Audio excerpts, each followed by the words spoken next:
Good morning and welcome to all the students for the 9th live webinar organized by Board of Studies.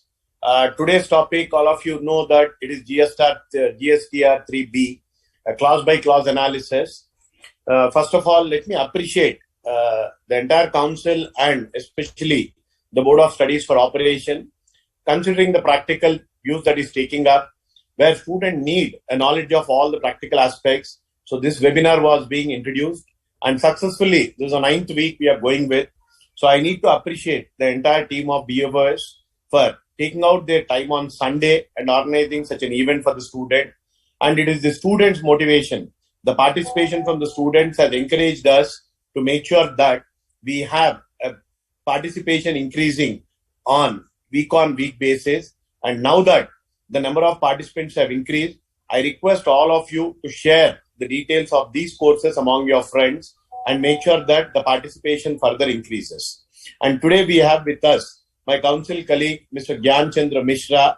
He is known for his expertise and his 20 plus years of the service to the profession at various levels have really benefited to the members and the student.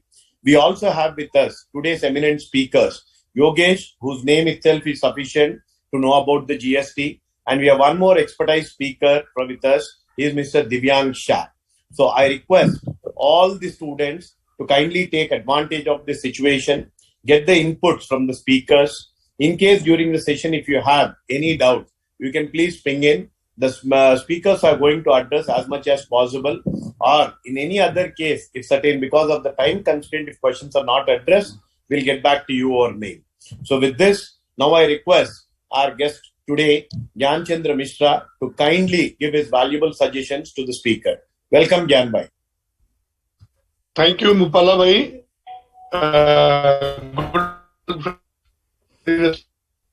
Vice Chairman of the very important committee of the Institute for Students. Am I audible, sir?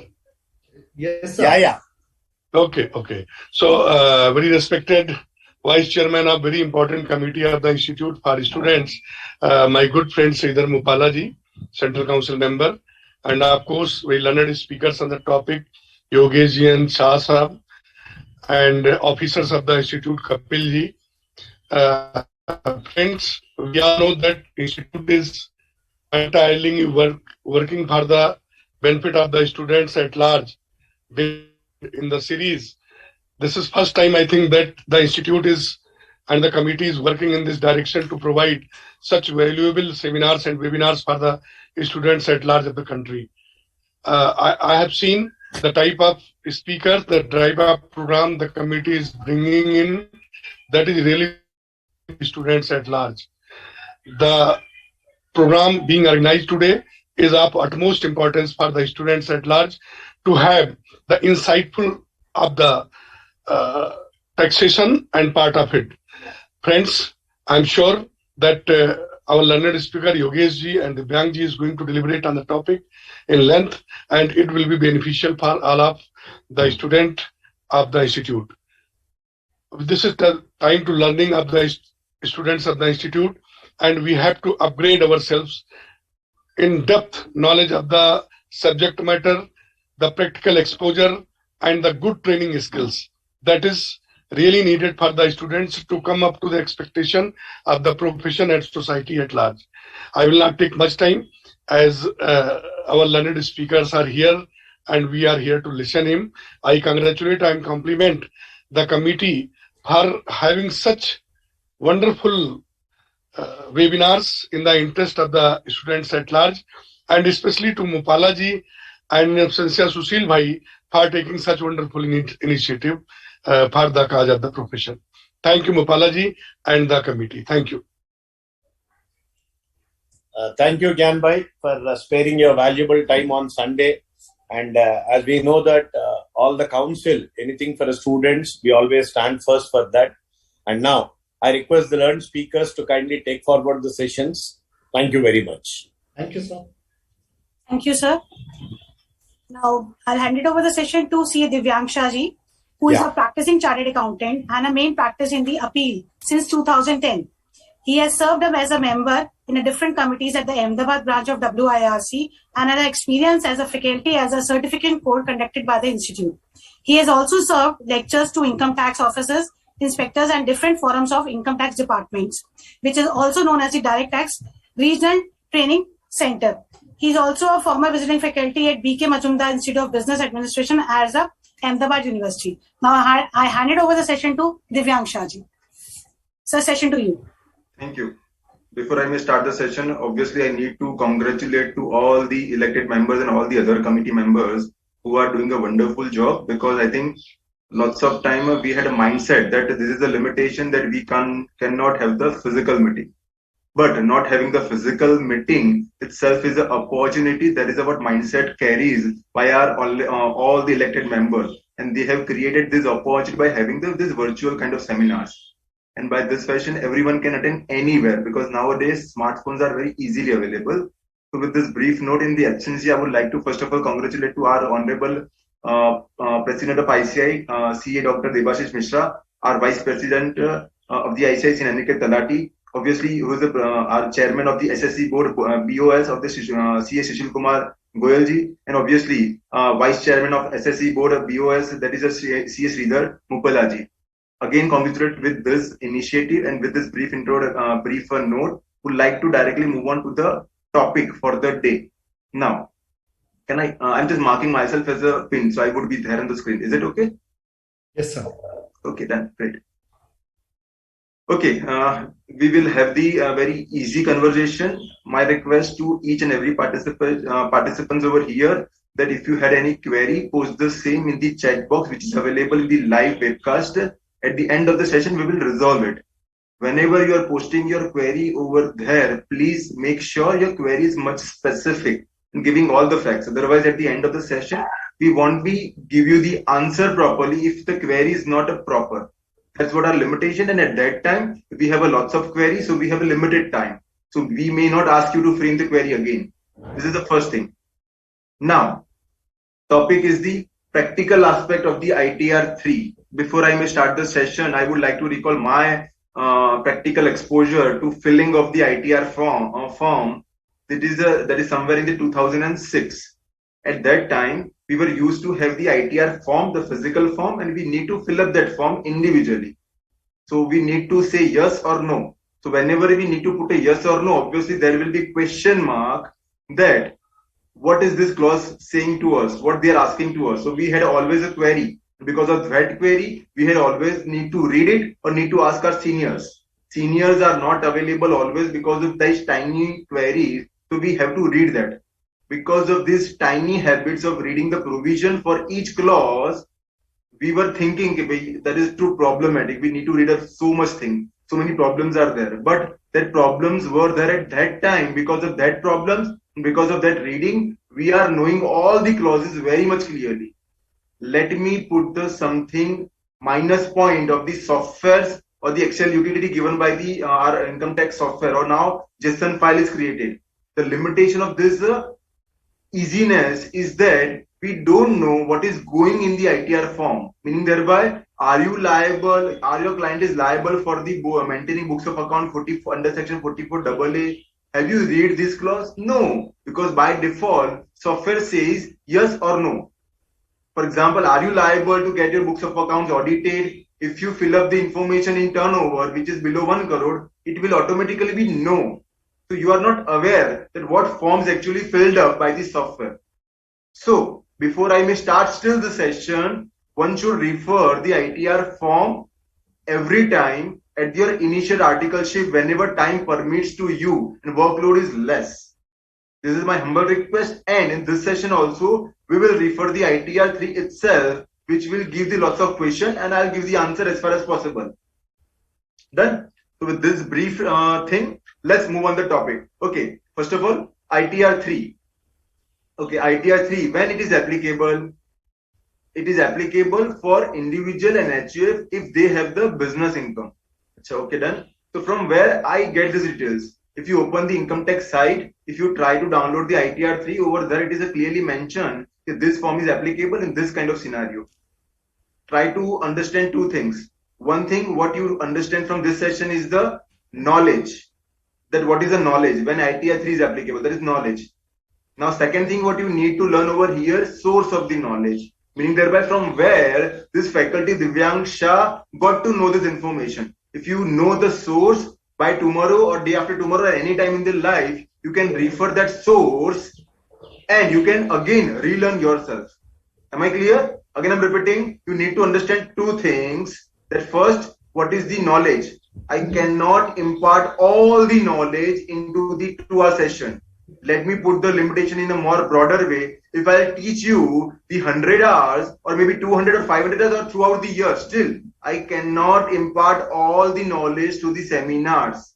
If you are learning the CA course, okay? So if you are assuming that everything can be taught to you in the classes, then that is not right. I'll discuss this point at the end of the session if the time permits. Now, ITR 3, when applicable, that will be the applicable to individual HUF and if having the business and professional income. So meaning thereby, if your client is a not individual HUF, it is a partnership firm, LLP, company, trust, then whether this form will be applicable, answer is no. Other form will be applicable. Normally, if a partnership firm, LLP, ITR 5 will be applicable. Now, your client is an individual and HUF, but they doesn't have the income from business and profession, meaning thereby they have income from either salary or having only rent income, which is chargeable as an income from house property, or it has only interest income chargeable as a income from other sources, or it has an income that is a capital gain only. If these are the income available and doesn't have a business income, this ITR 3 is not applicable. That is what prima facie conclusion is. So other ITR form will be applicable. Nowadays, I'm assuming you are already using some software at the articleship at your articleship place, and because of that, normally we don't need to select the ITR. We fill up the details, and software automatically select which ITR form will be applicable. So that headache is less, but still we need to know some basic. It will help us. Now, I'm understanding that you are doing the articleship, and you need to know the basics. How you what things you need to be careful before filing the income tax return. So some of the provision I will refer and most of the part will related with the practical filling of the ITR forms. Done? Now, with this brief thing, ITR 3, just a minute.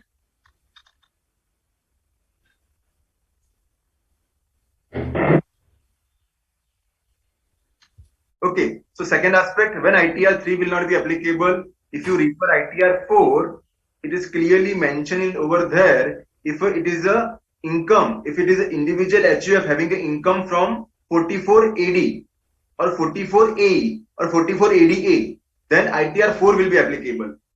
Okay, done. Let's refer the section. Let's take a brief of the section. 44AD talks about the income from presumptive taxation. Meaning thereby, if the assessee is an individual or HUF having a turnover below 2 crore and is ready to declare the profit at the rate of a 6 or 8%. 6% if amount is received through banking channel, 8% if amount is received through a cash mode or other than the banking channel. If assessee is having individual HUF having a business income only, not professional income, and turnover is less than 2 crore, and he is ready to declare the profit at the rate of 6 or 8%. In that case, 44AD is applicable. Lots of other complications are also there, but I'm not touching upon the same as of now. If this is a scenario, then 44AD is applicable, then applicable form will be ITR 4, not ITR 3. Done? Now, second thing, ITR 4 is also applicable for under section 44ADA, meaning thereby if there is an individual HUF having the income from professional, any specified profession. Specified professions are the doctors, lawyers, and the engineers, and the information technology chartered accountants. If they are the person and their income is professional receipt is below 50 lakh, and they are ready to declare the profit at the rate of 50% of their turnover. So for example, my receipt is a 40 lakh. Am I ready to declare the 50%, that is 20 lakh as my income? Answer is yes. Then 44ADA is applicable. In that case, I don't need to maintain the books of account. I don't need to get my accounts audited. Simply declare the profit at a presumptive rate. So in that case, ITR 4 will be applicable, not the ITR 3. Done? But also exception to there. If someone can have a two simultaneous income, that is a professional income and some income from the business, which is not offered in 44AD. So you will have the ITR 3. But that software will help you. So I'm not going into deep. So this is a basic understanding. Okay, any queries there? Please keep posting the query at the chat box. Now, moving to, I have told you that whenever you are filling up the form in the software time, whenever you are generating a JSON file, there is a ITR3 JSON file. Over there, ITR form is also available, which you can generate over there. If you click over there, you can refer the ITR3 form respectively. So let's do one thing. Let's refer the ITR3 form prima facie. Done? Whatever queries are there, that will help us. We'll refer the ITR3 as far as possible.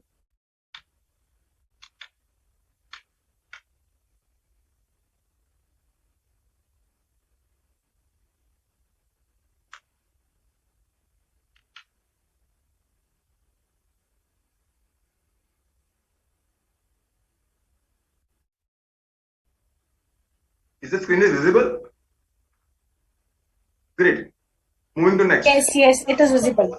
Great. So what we are looking into is the ITR3. Again, I'm repeating, please had a habit to open the ITR3 form and please refer the same. If you have a 10 of query, there are chances only one query could have been relevant, or out of 100, only one will be relevant. But this is the way anyone would learn. So you need to go through that process. If you will not open the ITR3, lots of facts or law will not be known to you at all because software will not ask you that question. Okay, done.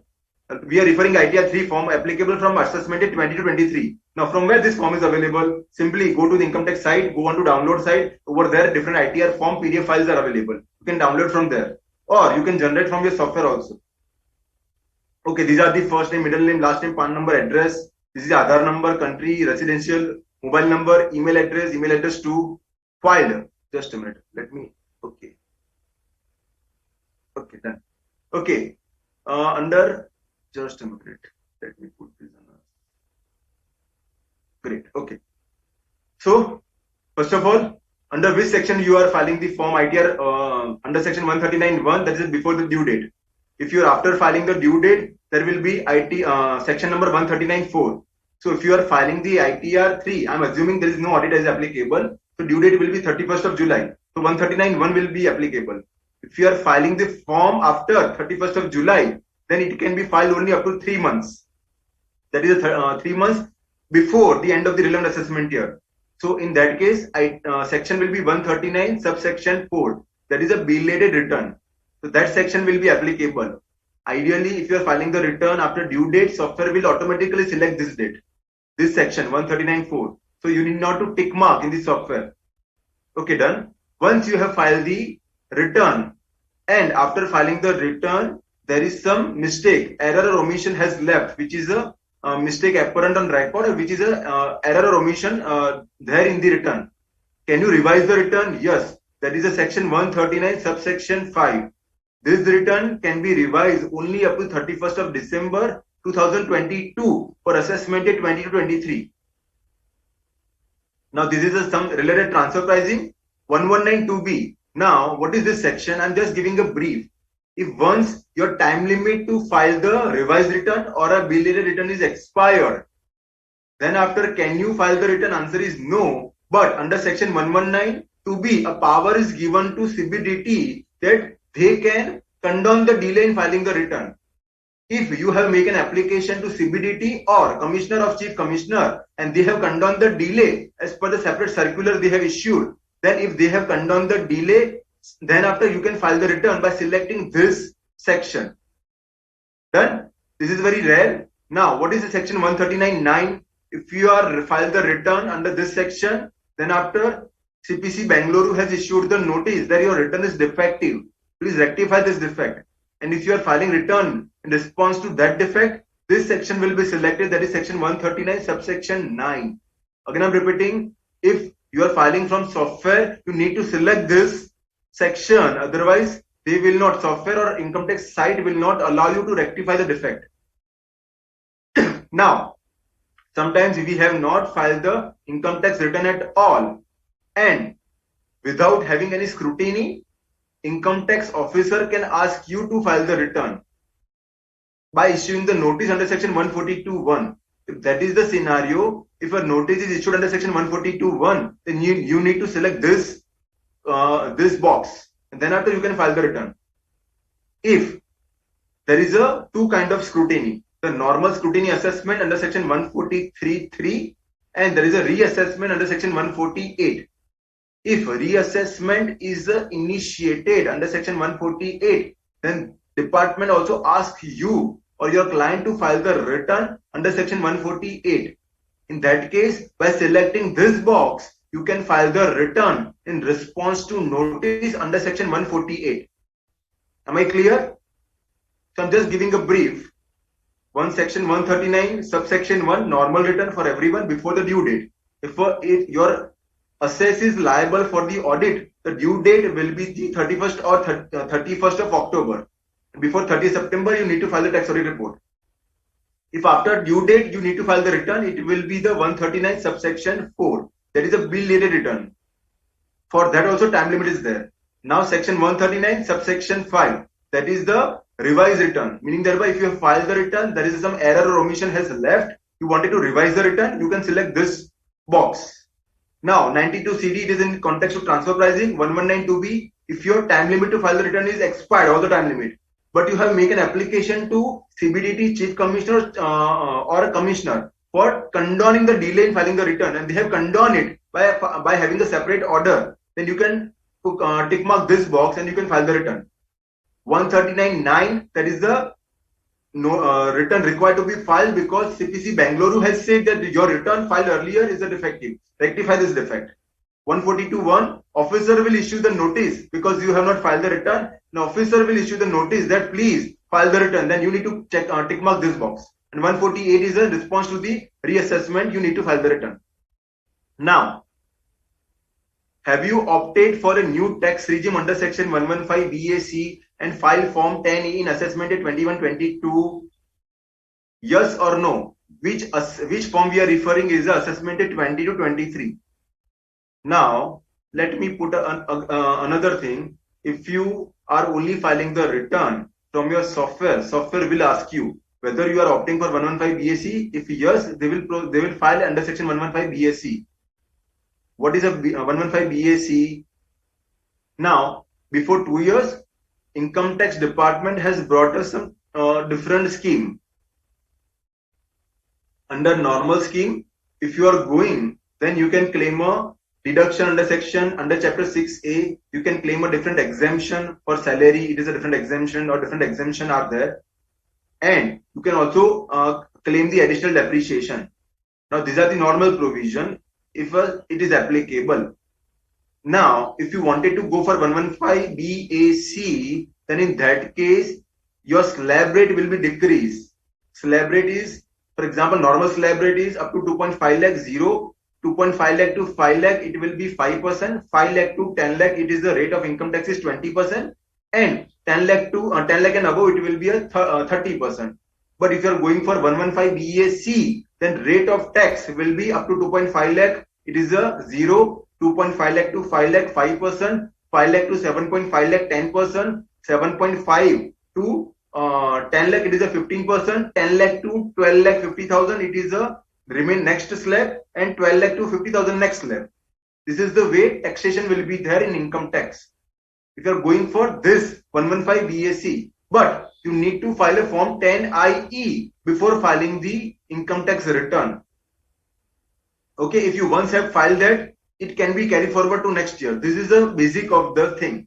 Okay, so if you are selecting years, let me clarify the section deduction under section 80C, 80D, that is for mediclaim, will not be allowed.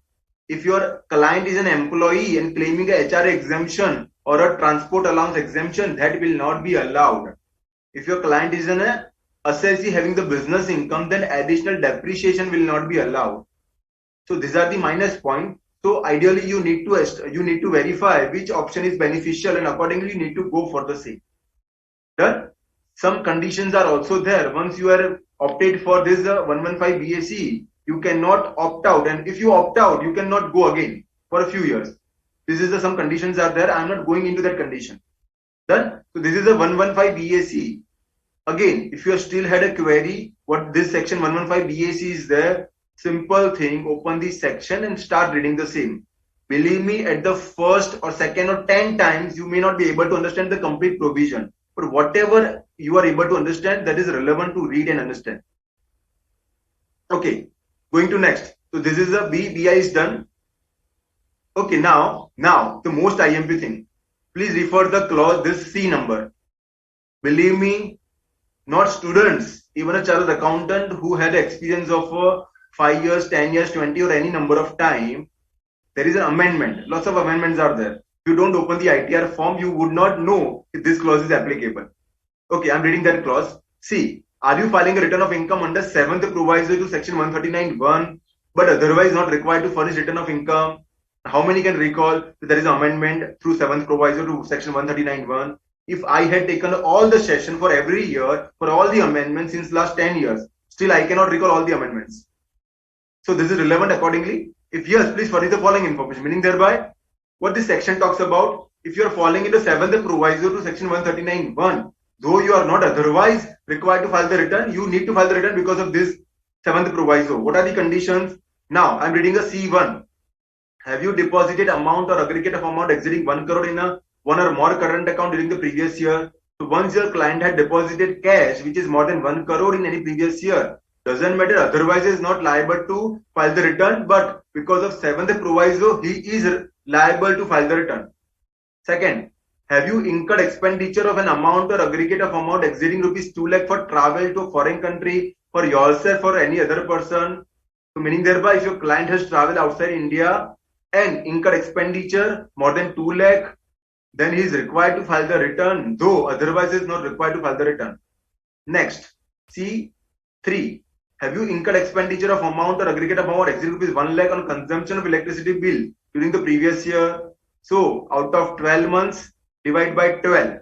Okay, so it will be approximately less than 8,000 or 8,000 or between 10,000. So if your client's electricity bill is more between 8 to 10,000 each month, then he is required to file the return, though otherwise he is not required to file the return. And other conditions are also mentioned. That is C4. We need to refer in detail. If these conditions are fulfilled or these expenditures are incurred, then you need to file the return. Done? I'm moving to next. If revised, defective, modified. Again, I'm repeating. If you find that referring idea 3 is a boring, could be. I completely agree, could be boring, but it will be extremely useful for your knowledge. All the good things are not interesting. Done? So moving to next. If revised and defective returns are filed, these informations are required to be filled up. Moving to next. Clause number F. That is residential status. Resident, non-resident but not ordinary resident, and non-resident. Now, if you are filing this form through the software will automatically tick mark the first one. You were in India for 182 days or more. That is quite obvious. We can't ask to everyone, be आप India में थे, you were in India, so software will select that. But if you are aware that this assessee is going in and out of India because of the kind of work he had, you need to draft a particular Excel sheet or any kind of form which he need to fill up. Okay, if you had been outside India, please fill up this form, wherein details is asked that when you have gone out of India and when you arrived back in India, and total of days stay in India. So that Excel sheet need to be calculated directly. If you had that Excel sheet, it need to be filled up by your client or the assessee. And after that, you would have a clear idea. Believe me, out of 100, 99% will be resident. But if you have this checklist for the people who were non-resident for last 5 years or any years in the 5 years, then this will be very useful. And you can always mention that we have collected proper information. Done? You can also create this tab. Okay, what are the different checklists could be there before filing the return? So one of the checklists would be this. Please get the residential status defined by filling up this Excel sheet. Done? I'm moving to next. Just a minute. Now, in case of residential status HUF, you want to claim the benefit under section 115H, you need to read that, what this section is all about. I'm skipping that.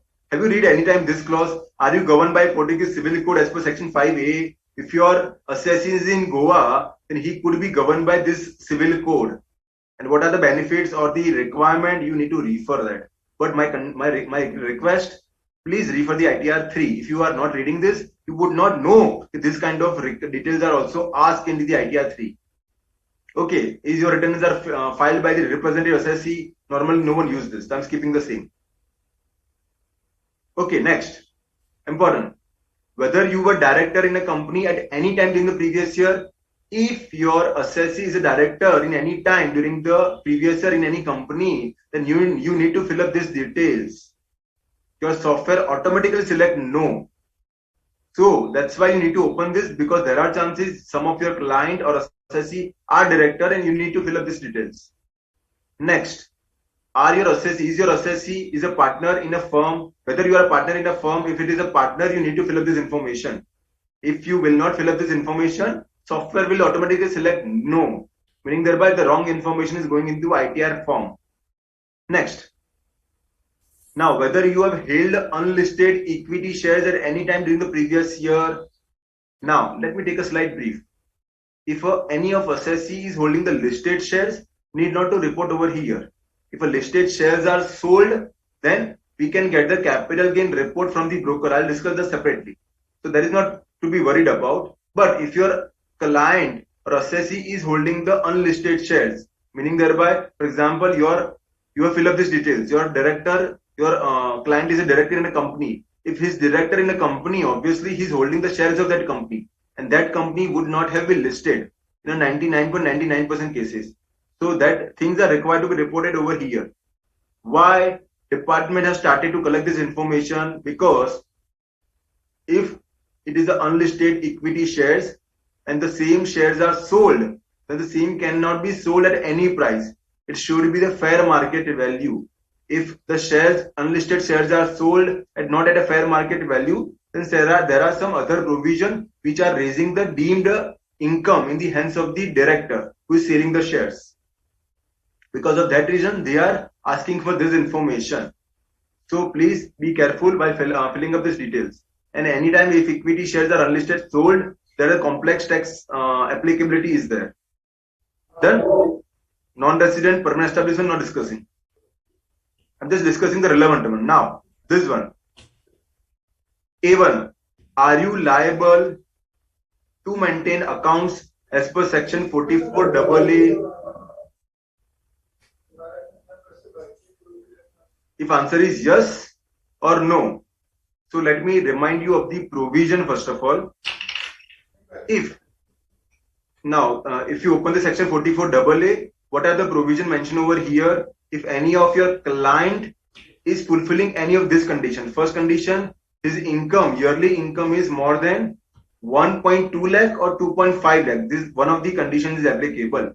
Or if he's doing a business and his turnover is more than 10 lakh. If any of these conditions are fulfilled in this year or any of the year preceding in 3 years, then he is required to maintain the books of account. These are the conditions. Meaning thereby, if some assessee is there whose income is below 1.2 lakh or 2.5 lakh and his turnover is below 10 lakh, doesn't matter, he's not going for 4480 presumptive taxation, still is not required to maintain the books of account. That's what interpretation is. I'm not putting all the condition of 44 AA, I'm just putting a sum of the condition. Done? So in that case, 44 AA is required or not required? You need to refer that. Believe me, in most of the cases, if you are declaring income more than 1.2 lakh or 2.5 lakh, then you are required to maintain the books of account. So you need to tick mark this yes. Okay, normally what happens if you fill up the software information, if you fill up the information in the software, wherein your income is 1.2 lakh or higher than 2.5 lakh, the software will automatically tick mark over here as a yes. So that internal checklist is there in the software. If your turnover is more than 10 lakh or 25 lakh, that is also one of the limit. If you had put that in the software will automatically put a yes over here.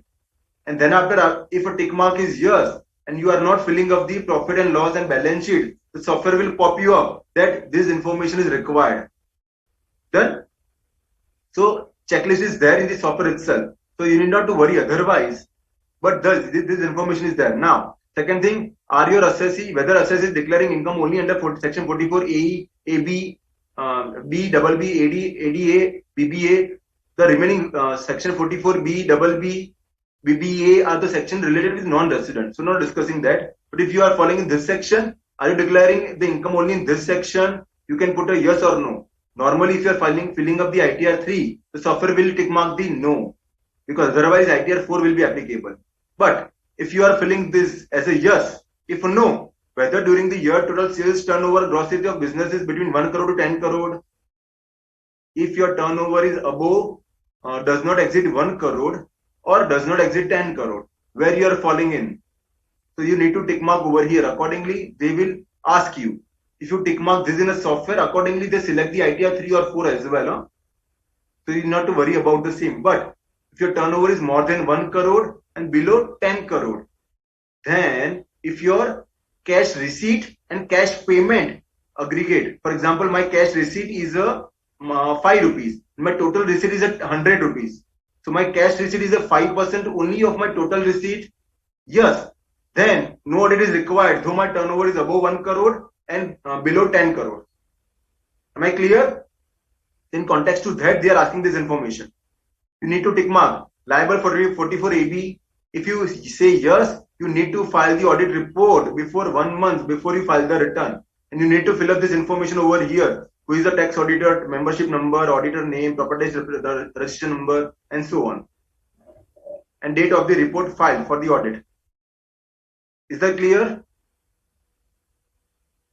Now, not only ITR 3, I am also going to discuss what other things you need to verify.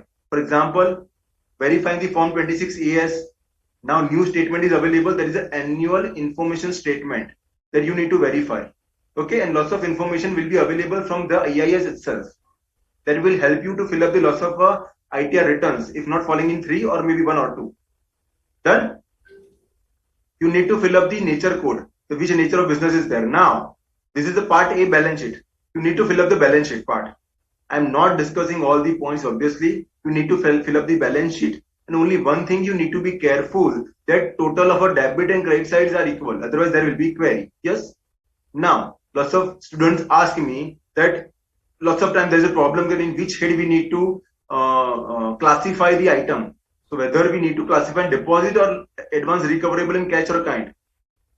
My suggestion, take your call that under which head the classification should be there. If genuinely there is a mistake in a classification, still it will not create a problem, ideally, because later on whenever scrutiny comes in, then you need to give a full details of the balance sheet, and that should be matched with the details. So if there is a classification issue only, you need not to worry about it. You need to classify by yourself. You need not to ask to your employer also which classification is required. You can refer the last year classification, or you can take the call. Again, I'm repeating, if there is a classification mistake also, for the classification mistake, there is no penalty. Every participants over here, I'm going to discuss something very beautiful or very interesting. I'm going to raise a question. Don't need to answer in the chat box, otherwise we cannot retrieve the query. But my question is something like this. Please put down your answers in your mind or in the paper. If some information has gone wrong in the ITR form, again, if some information has gone wrong in the ITR form, but finally the tax payment is rightly made, your tax calculation is right, but only some information has went wrong. So whether there is any penalty in the income tax law, this is my question. Again, I'm repeating. For example, bank account, all the bank accounts you need to give. You have given a 3 bank account, but 4th bank account was not informed in the ITR form because of whatever reason it may be. Now, though that 4th bank account's income is very well counted in the books of account, and accordingly ITR form is filed, accordingly tax is paid right with the right amount. Now, just 4th bank account is not filled up in the ITR form. For this reason, whether there is a penalty,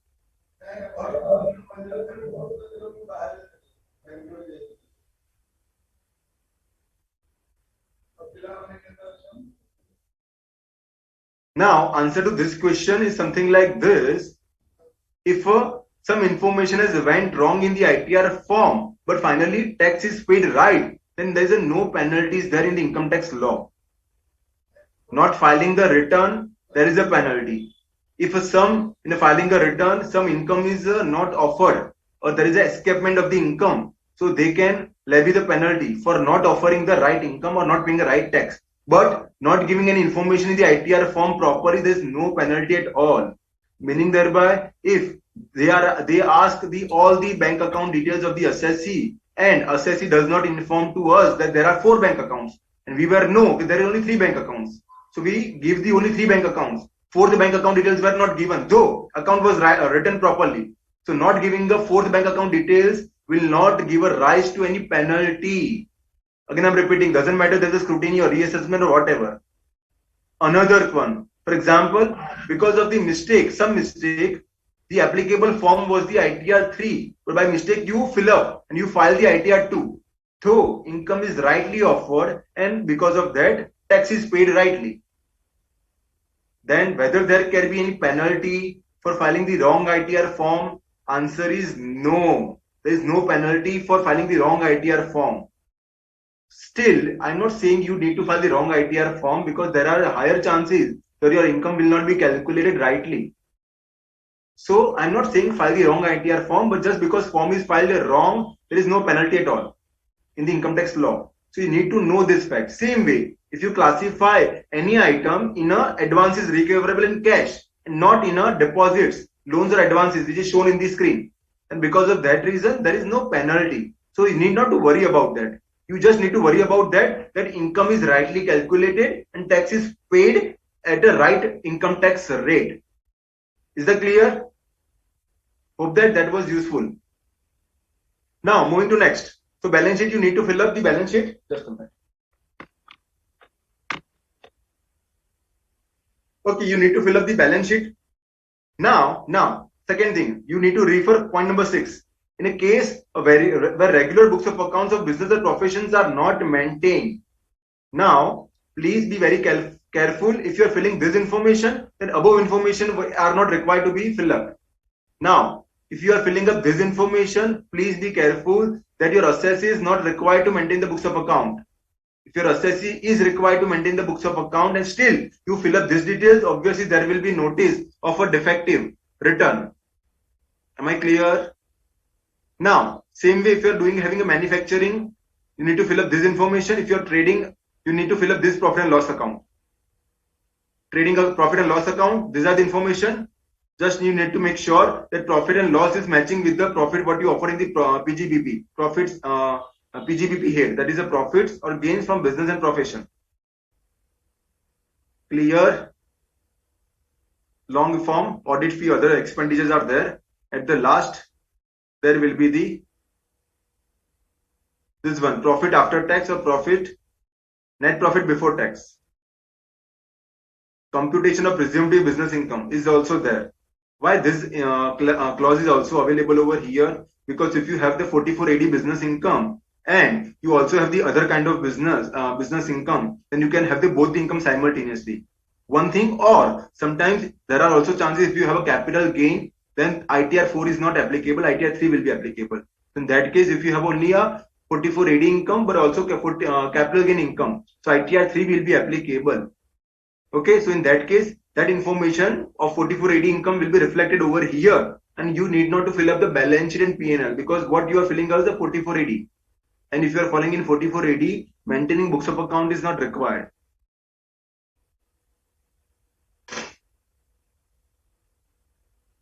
Now, these are the other sections, presumptive taxation 44AD, 44ADA and 44AE. These are the other mode. Moving to next. Now, this is something important. Now, just a minute.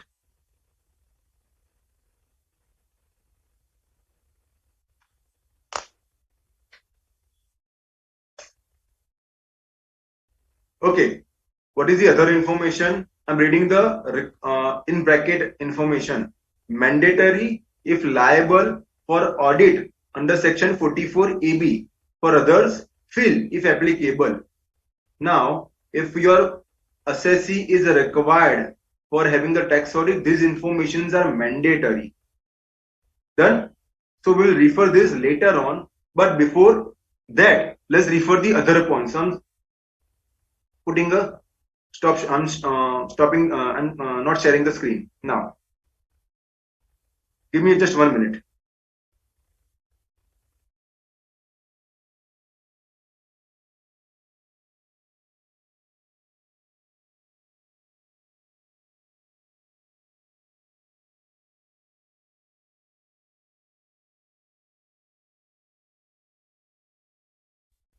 Great. So, just a minute.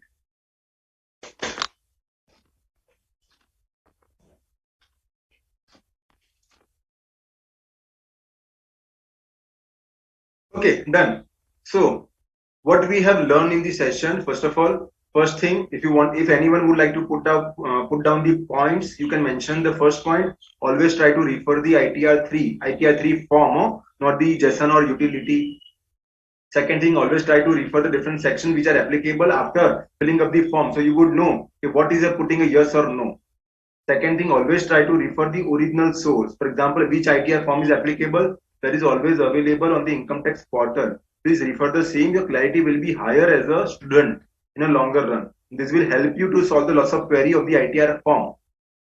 Now, we have referred the different ITR form details. That is a point. Now, next to, okay, lots of details are available readily. For example, ITR3 is applicable. That is your client or assessee is having the 4480 income only, but because he has a capital gain, the ITR3 is applicable. In that case, your assessee is not required to maintain the books of account, but because of capital gain information, ITR3 is applicable. Now take a scenario.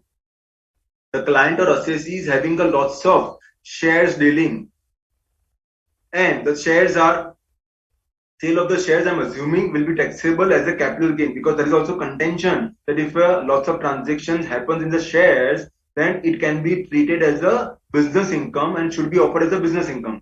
These are the judicial pronouncement, not the law, ideally. So that is the interpretation of the law. So let me assume that your assessee is having the loss of share transaction, which we need to offer as a capital gain. Now take a scenario, your assessee has a purchase shares of a Reliance. The opening purchase made in during the year is 100, then after again purchase 200, again 300, and then after he sells the shares, for example 50, then after 100, and then after again 100. So purchase 100, 200, 300, sale is a 50, 100 and 100. Now how to calculate the capital gain? Let me recall the provision that as per the instruction issued by CBDT, whenever there are multiple purchase and sale during the year, then we need to identify the cost of acquisition. So first 50 shares are sold. It will be assumed that FIFO methods are applicable when you calculate the capital gain, meaning thereby first 50 shares are sold, meaning thereby the first shares purchase of 100 lot that is sold. That shall be assumed. Now on the second lot, we have sold the 100 shares. So this time we need to apply FIFO method. So out of 100 sales, the 50 shares are pertaining to the first lot of 100 purchase. And out of 100 shares, 50 is pertaining to first 100, but remaining 50 shares are pertaining to second purchase. So accordingly, you need to calculate the capital gain. Now believe me, in this fashion, if you try to calculate the capital gain, you cannot file the income tax return because for that you need to maintain the books of account.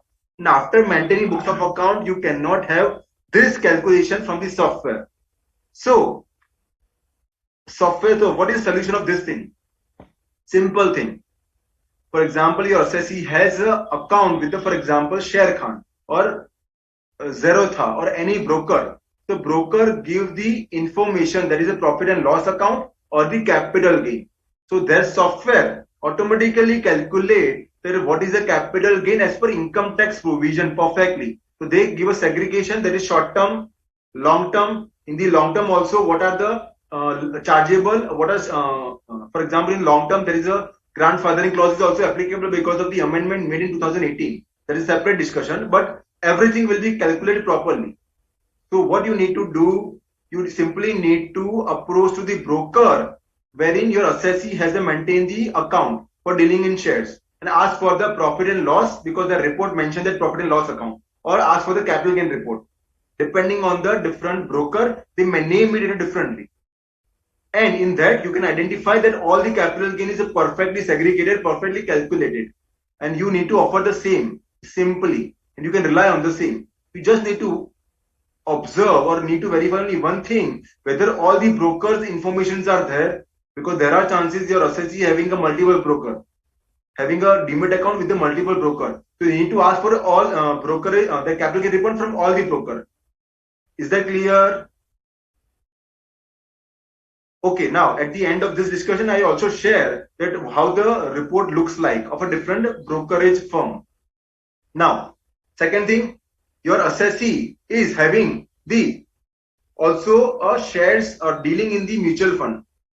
In that case, how mutual fund is taxable? Let me just recall the provision. Mutual funds are segregated in a two head. First is the equity oriented mutual fund. How the same is calculated, separate thing. Second is a other than equity oriented mutual fund. If it is an equity oriented mutual fund, then units sold of that mutual fund will be taxable as a long term if holding period is more than 12 months. If it is less than 12 months, it will be called short term capital gain.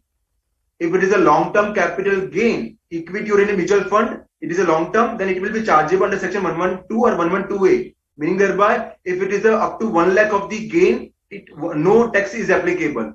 Above the 1 lakh of the gain, under section 112A, it will be taxable at the rate of 10% without indexation. Am I clear? Again, mutual fund, there are two kinds of mutual fund, equity oriented mutual fund. Second is a other than equity oriented mutual fund. If you refer the mutual fund, they call it the debt mutual fund, hybrid mutual fund. These all the mutual fund are not equity oriented, and that's why in income tax there is only one category other than equity oriented. So done. There are two categories for income tax: equity oriented mutual fund. Second is the other than equity oriented mutual fund. If it is a equity oriented mutual fund, first one, then if from the gain is there up to 1 lakh, it is not taxable. Above the 1 lakh, it will be taxable at the rate of 10% without indexation. This is a taxability. Now, if it is a short term, it will be taxable under section 111A, meaning thereby it will be taxable at the rate of 15%, 15. This is the provision. And now, how to classify it is short term or long term? 12 months. Above 12 months, it will be long term. Below 12 months, it will be a short term.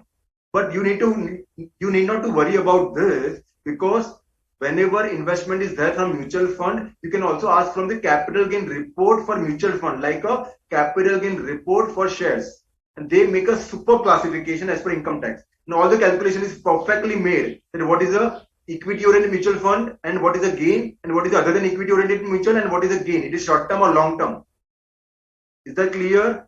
So in that case also you need to ask for the report.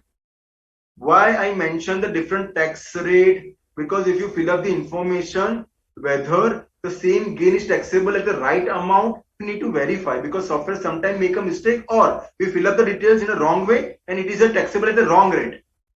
That's why as a student you are filling up the ITR form, you need to know what is the taxability. You could not know everything, but you need to know this thing. Am I clear? Now moving to the shares. Let me give a brief. Earlier, before 2018, the long-term capital gain from shares were exempt. Before 2018, long-term capital gain from the equity-oriented mutual fund were exempt. It is now taxable. Yes, I also forget to mention what is the taxability for other than equity-oriented. For the other than equity-oriented, you need to classify between a short-term and long-term. Time duration is 24 or 36 months. I need to refer. Now, if it is a short-term, for other than equity oriented mutual fund, if it is short term, it will be taxable at a slab rate. If a slab rate is for applicable for individual, meaning thereby I had a salary, a professional receipt of 5 lakh.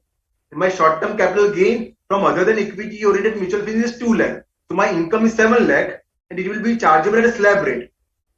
So up to 2.5 lakh, 0, 2.5 to 5 lakh, 5%, 5 lakh and above, it will be taxable at 20%. I'm assuming I'm not going for the 115B AE section. Clear? Short term. Now, first equity oriented mutual fund, uska taxability we have referred. Yes. Now we are referring is a taxability of a mutual fund which are the other than equity oriented mutual fund.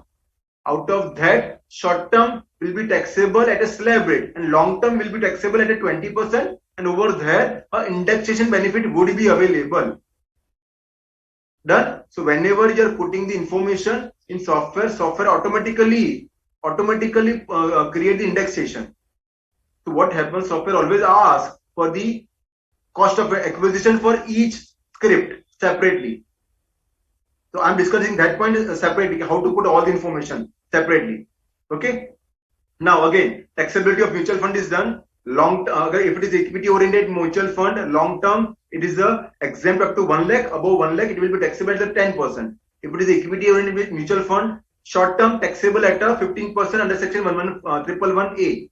Other than equity oriented mutual fund, long term hai, it will be taxable at the rate of 20% with indexation. Short term hai, so it will be taxable at a slab rate. This is the taxability of a mutual fund. Done.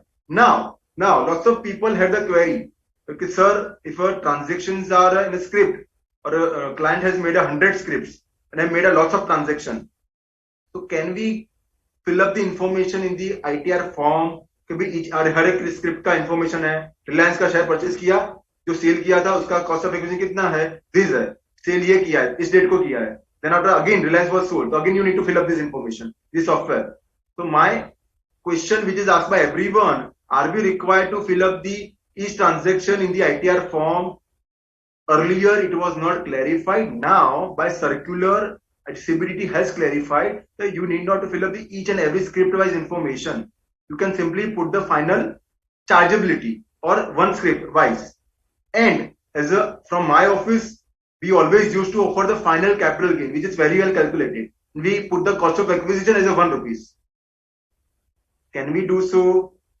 If you refer the ITR form, answer is no. But let me remind you the consequences. If you give the some information which is though wrong, but right income is offered, which is taxed at the right tax rate, then there is no penalty. So what we do is simply offer the capital gain, which is finally taxable.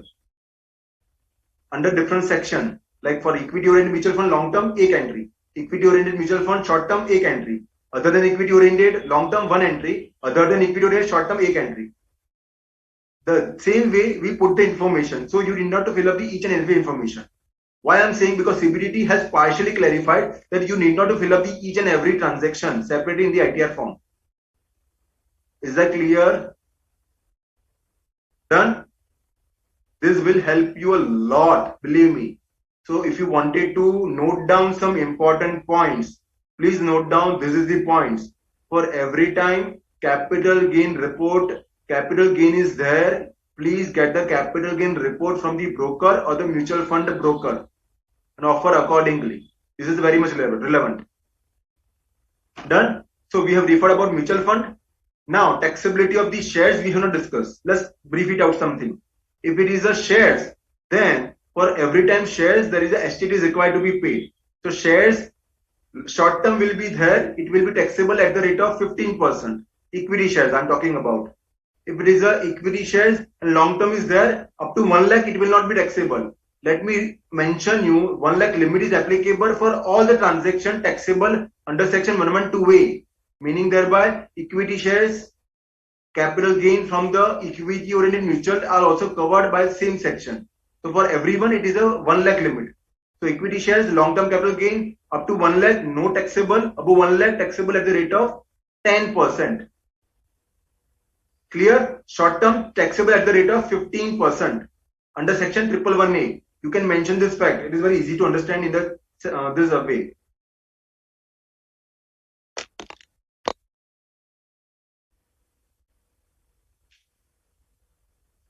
Clear? I hope that you are writing. Just a request to everyone. Believe me, lots of changes are happening. So earlier we were used to give a session in the physical mode. So everyone was there, sitting over there, looking at us. So we know they are hearing to us. As of now, I can look at only one person, that is Yogesh Banka, who can looking at me. Otherwise, no one is available or visible to me. So believe me, putting a habit to speaking in front of the camera, wherein I can see myself, is too difficult. Okay, sir, because I can see how I look like. Sir, I am representing the entire community of students, sir. Yes, I appreciate that for sure. Okay, done. Moving to next. So I have told you that I'll show you some of the reports of capital gain report. So I'm sharing some of the capital gain report over here for your just easy understanding. Again, I'm repeating, different broker have a different kind of format for the reporting of the capital gain. So every time whenever you report, looking at the capital gain report, the format will be different from the different broker. So you need to understand that format. And then after you will be understand how the transactions or capital gains are mentioned. Am I clear? So I'm putting over here the capital gain report of few of the people.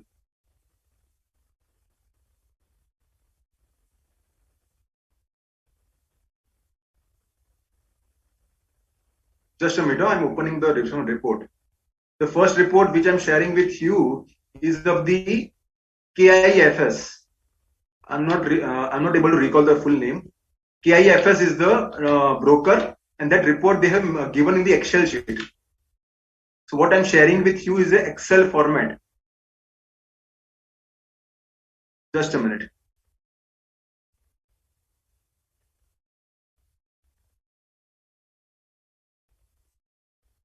Okay, great. We're good to go. What I'm sharing is the Excel format. What Excel you can see, this is the capital gain report available from KIFS State Capital Private Limited. Believe me, this is the most complex one from all the thing. Okay, done. If you refer this report, first of all, if you ask the capital gain report, first of all, lots of broker does not have a separate capital gain report. They have only one report, that is the annual profit and loss. So now what we are referring over here, this is the column number 5. Are you with me? Over here they have mentioned opening assets. So these zoom कर लीजिए, zoom इसको. Okay, done.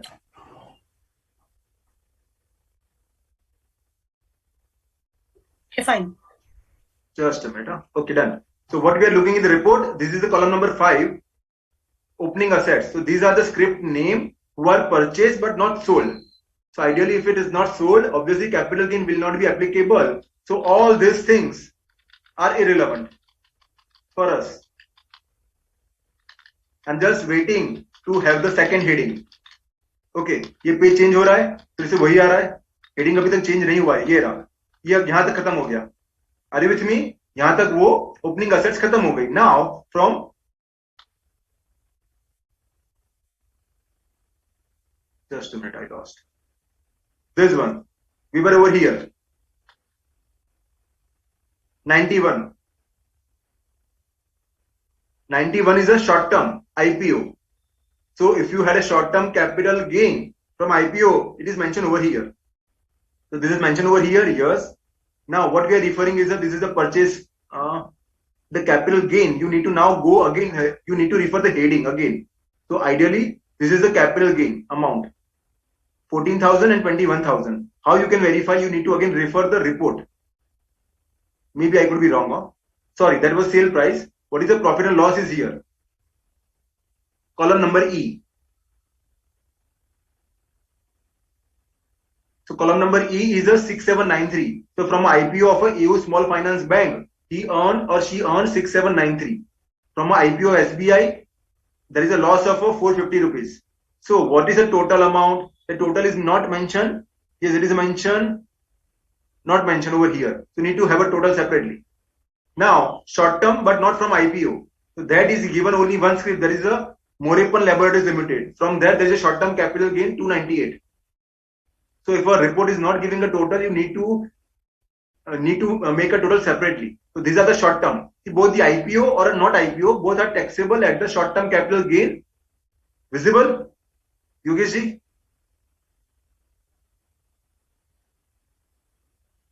Not audible. Your voice is not audible. Yes, sir.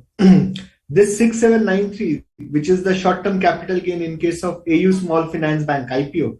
Yes. 21,471 is the sell price, sir, total sale consideration. Yes. And 14,678 is the purchase price, right? Purchase. Perfect. That is how we get this 6793. Exactly. We need to refer the original heading. Now, what is the problem? Heading is actually gone away. They have not freezed the pen in this report. So this is the way. So one can cross verify that calculation is right or not. Done. So this is the way. Now these are the expenses. We need not to consider these expenses because these expenditures are not allowed. Only STD is allowed. STD is not allowed while offering capital gain. Okay. So these expenditures are not relevant. You need to ignore the same. Now that's it. This report is done. Meaning thereby in this case, assessee has not earned any long-term capital gain. Is that clear? So this is the report. Just a minute. Let me check the other report. If a long-term capital gain is there or not.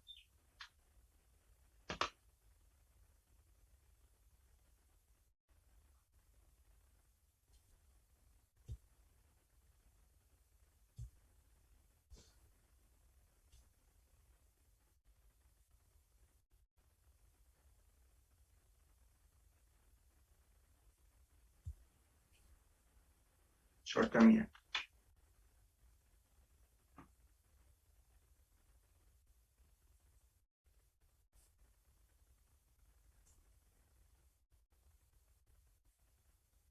Done. I think in the given year report, only short-term capital gain is there. But in the same way, even long-term would have been shown over there.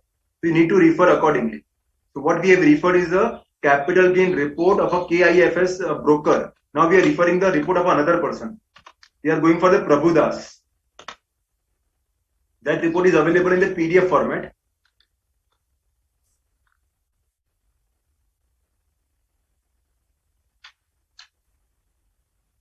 I'm sharing the screen. The capital gain report visible on the screen is the capital gain report from the Prabhudas broker. Now they have given this report is for the financial year 17-18. So now this is a heading is given short-term capital gain. Just a minute. Short-term capital gain. Now these are the gains. If we refer, totaling is given. The short-term capital gain is a 42,214. You need to offer directly this amount in the ITR form. You can do so. And short-term capital loss is this amount. And if you wanted to have the final amount, that is a 36,190. This is a short-term capital gain for financial year 17-18.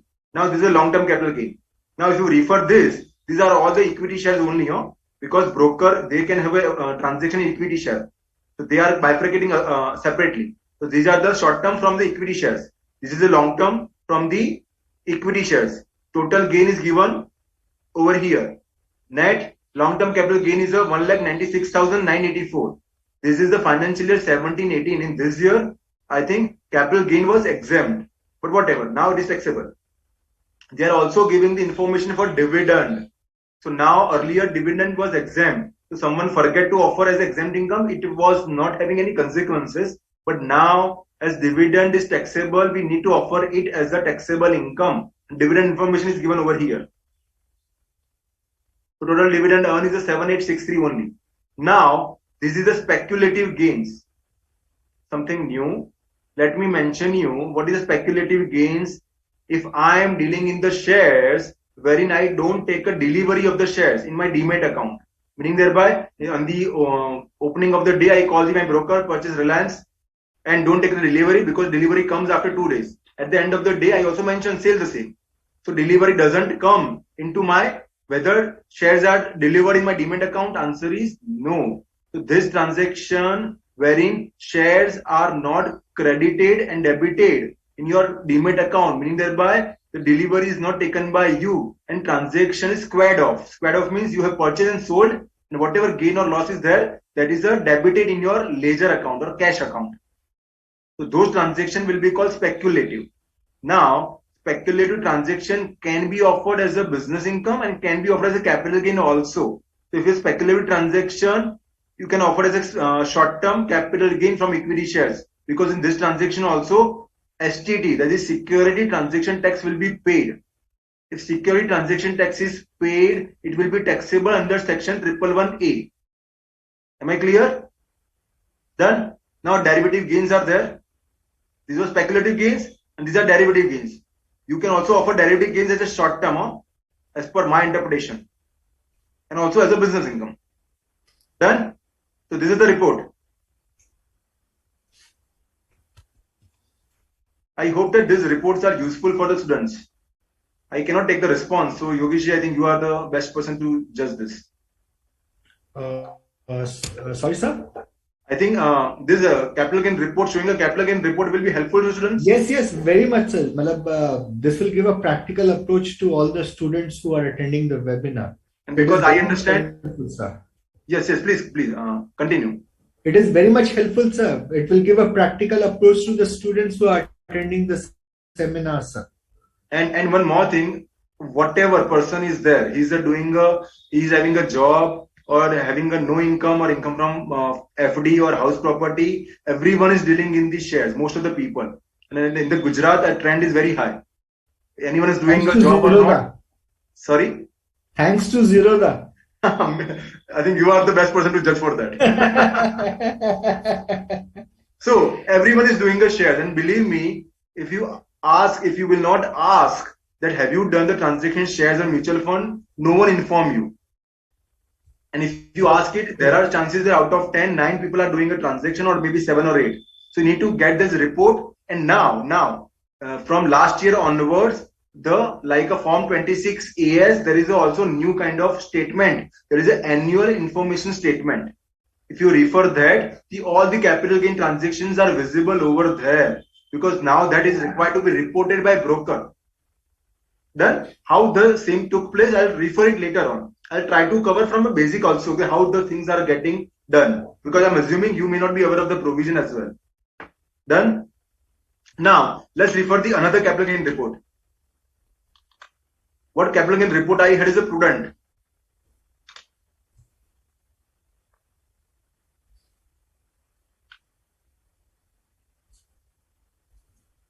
Just a minute.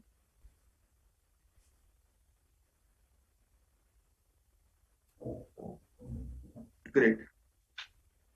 Just a minute. Let me share the screen. Screen is visible. This is the capital gain report from the prudent. Yes. If you refer this, in the purchase sale details are given over here. They have mentioned it is a ST or LT.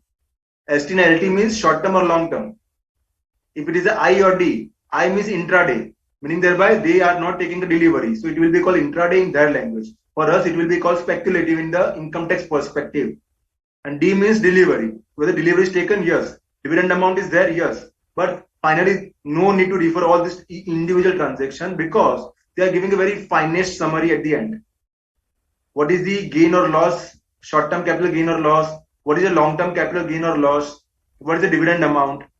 All these three information is required to be taken care into ITR form. Simple. And these all transactions are from equity shares only. Then, if it is a mutual fund transaction, we need to know it is equity or not. Done.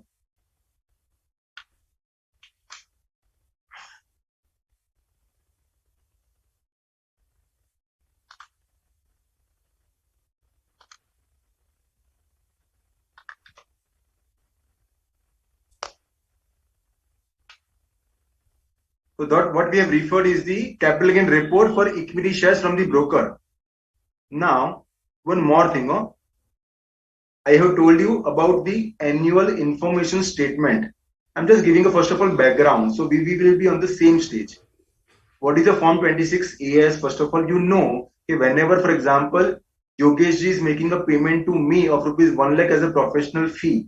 So he will not make a payment of 1 lakh because TDS is applicable. So he will make a payment of 90,000 to me, and 10,000 shall be retained by him. No, it will be paid by Yogesh ji to the income tax as a TDS of mine. So in my 26 AS, TDS will be reflected by saying that your income is 1 lakh and 10,000 is TDS deducted and paid by the payer. That is the payer is a Yogesh ji Banka. Now that is what information they are giving. That is the income what you have earned on which TDS is there. Now, if you refer Form 26 AS, lots of interest income will also be there if a TDS is made. So whatever TDS amount is deducted, that will be reflected over there. Now, one more thing. If I am getting the interest income from example from Bank of Baroda, and I have filed a Form 15G because my income is below the exemption limit, and that's why I have requested to bank to not deduct TDS. This channel is available. Now, because of that, Bank of Baroda did not deduct TDS because I filed the Form 15G to Bank of Baroda.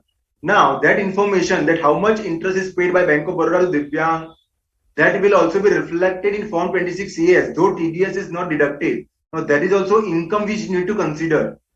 Whenever you are doing an audit and filing a ITR 3, these are the cross examination you need to make. Now, further, if you refer Form 26AS, over there, also information is available. For example, I have sold the property or purchased the property. So that information is also available in 26AS. Done. These are the Form 26AS. Now, if you refer, there is a one provision that annual information return in the income tax provision, section 288, I guess, on some subsection or 288B section. Now, what annual information return mention? They have mentioned in that provision that if any financial transactions are entered into by the citizen of India, that transaction shall be reported by that authority who are actually recording the transaction. Meaning thereby, if I purchase or sell the real estate property or land or building, and amount of that transaction is more than 30 lakh. So whenever I enter into such transaction, there will be sale deed. That deed will be registered with the registrar of the office everywhere in India. And the registrar office will report the transaction to income tax by filing the annual information statement. So now because of that filing of statement by registrar, if I purchase or sell the property more than 30 lakh, that will be reflected in 26AS. Am I clear? So now, if that transaction is available, for example, sale transaction is there. So please be clear if that transaction is pertaining to the assessee, wherein assessee has sold the property, you need to offer the capital gain from that property. This is first thing. Lots of other transactions are also there, which will be reported in 26AS. I'm just putting a few examples. Please listen it carefully. Okay, done. First transaction, if your client deposit the cash more than 10 lakh in the saving account during the previous year, that will be reported in 26AS or annual information statement. Now, next, if your client is having a current account and cash deposit is more than 50 lakh, the transaction will be reported in 26AS or AIS. Next, if your client is having the fixed deposit, he made a fixed deposit more than 10 lakh in a previous year, renewal will not be covered over here. If your client made the fixed deposit more than 10 lakh, it will be reflected. If your client purchased the shares, debentures, bond during the previous year and amount is more than 10 lakh, it will be reported. Same way mutual funds are purchased more than 10 lakh will be reported. So this all transactions will be reported. More, if you pay the credit card bills in a cash, and amount is more than 1 lakh, it will be reported. If you pay the credit card bills and amount is more than 10 lakh and it is paid not in cash, but whatever mode it is available, it will be reported. Am I clear? These all transactions are there. Whenever I'm saying credit card transaction will be reported, if you're doing an audit, you need to verify if credit card transactions are recorded in books of accounts. Lots of time, accountant do not record credit card entries. Whenever credit card payments are made, they are simply debited into a capital account. You never know which transactions are incurred by him. There could be transaction in credit card which is unaccounted or not recorded properly. Done. I'll also show you the Form 26AS and EIS for your understanding. Now, all this transaction was supposed to be reported in 26AS, but now they are reported in EIS. There is an annual information statement. So open the same and refer the same, please. If you may not be able to understand the section, but it will be okay. You'll understand in the process of the learning. Next, now Income Tax Department last year has also compelled all the authorities who are receiving the dividend, who are paying the dividend income or paying the interest income, to report the same. So all the banks or financial institutions, if they are paying interest, or all the companies who are paying a dividend, they need to file a separate report. Because of that reason, if your assessee has earned a single rupees of interest or dividend, it will be visible in the annual information statement like a 26AS. So if you are filing a return and that income is not accounted in the books of account and books of accounts are not maintained, then you need to offer that income as income in the income tax return. Is that clear? So now what I'm going to do is going to refer the AIS for your easy, just for your understanding how AIS looks like, because this is second year only for the AIS. Just a minute. I found some Zerodha also.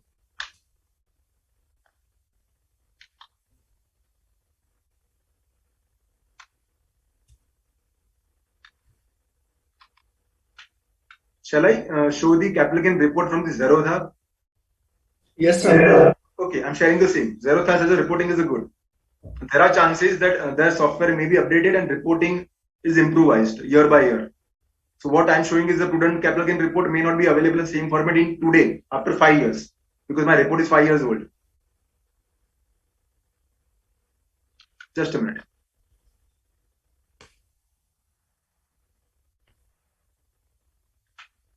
The Zerodha will be very useful because lots of time you don't understand what the report is talking about.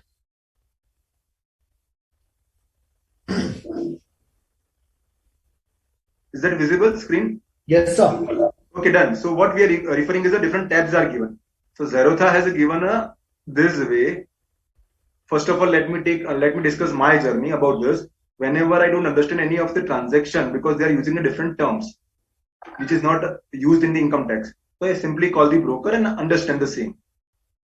You are not supposed to be taught everything in the classrooms. Now, again, I'm repeating, I'm going to discuss the same at the last 15 minutes. It is a very interesting discussion will be there. And I'm sure you will love it. Let me just mention that I was also faculty in the colleges for the CA course earlier. I also taken GMCS session. I'm taking a ICS CS session. So I know how the mentality works for the students. Okay, I'll discuss that. It will be interesting. No worry. I'm going to next. Equity tax P&L. So these are the equity share transactions. Okay, and P&L is given. Profit and loss. They mention P&L. These are tax report for equity shares. So whether there is intraday or speculative, no. Intraday speculative turnover is mentioned. Short-term turnover, long-term profit, and long-term turnover, and brokerage and different expenditure. Quite easy to understand. Now going to next tab. There is a FO. There is a F and O, future and option. So uska tax calculation दिया हुआ है, and P&L. Now what is the future realized profit? This one. What is the option realized profit? This one. We wanted to know the actual profit from F and O. That will be total of this. That is shown on the right hand side bottom of the page.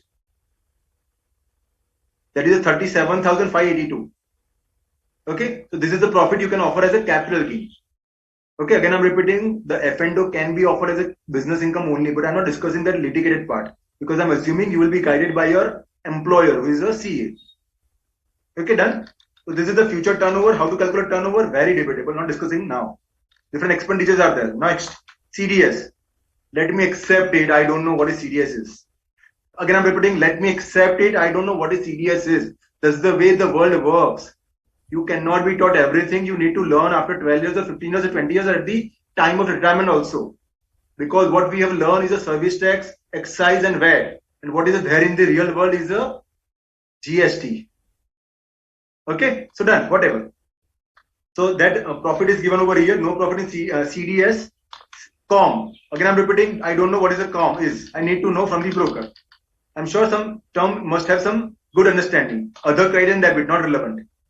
Because what we need to learn is a profit and loss only. And profit and loss is there in the first 4 tab.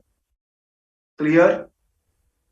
Done? So this is the way you can have the report. Again, I'm repeating my observation. Every report in a different format. You need to learn how the report, that report format is reporting the transaction. If you don't understand the same, call to broker.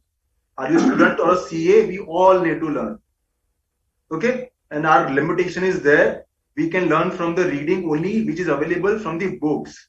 The hell lot of things are there which are not available in the books, which we need to learn. Separate thing at 12:15 or before 12:10. I'm stopping the screen sharing. COM might be commodity profits. Yes, could be. Yes.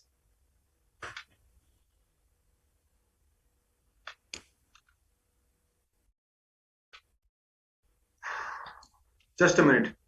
Let me check if any point is left or not.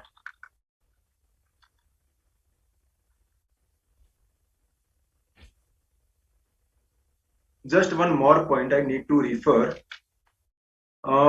When the PGBP income is arising, lots of students may not be aware that if any person does not have an income from business or profession, then he is not required to maintain the books of account, right? But practically, let me take a scenario. I am doing a job having a 1 crore salary. I'm also fetching a huge amount of rent of 5 lakh per month from different 10 properties. So my yearly rent is 60 lakh, and I having a lots of share transaction from where my capital gain every year will be approximately 1 to 2 crore. And there is also some other sources income. There is a dividend or interest. So my yearly income, let me say, is 5 crore. Do I have a business income? Answer is no. Let me remind you, in this scenario, I am not required to maintain the books of account. Though my income is 5 lakh or 500 crore from different 4 heads, which is not from PGBP. In that case also, you need to file the ITR 3 because of capital gain. How to offer respective gain? Obviously, what happens actually if an amount is so big, when income is so big, though not required by law, these kind of assesses are maintaining the books of account. That will be easier one. Otherwise, salary can be offered from form 16, that is salary certificate, part A and part B. Rent income, he need to intimate you separately. For the capital gain report will help you. For interest and dividend, you need not to rely on anything. EIS will show all the interest and dividend income because that is mandatory now from this year onwards. Is that clear? Next.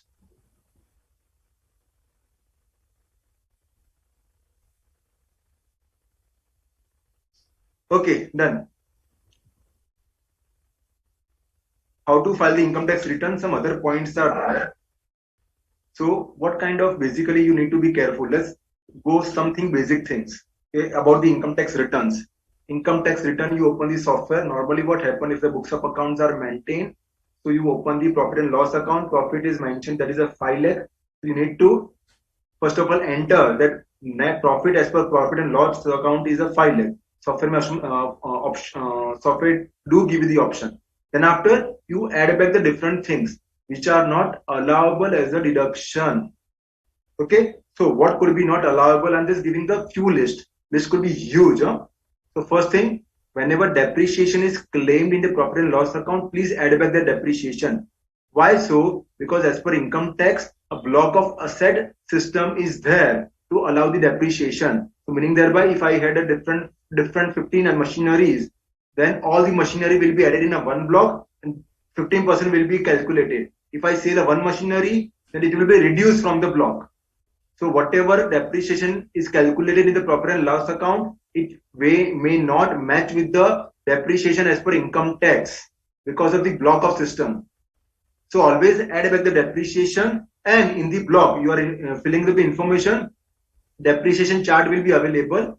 If you are using the software, normally software bring down the last closing WDV as the opening WDV.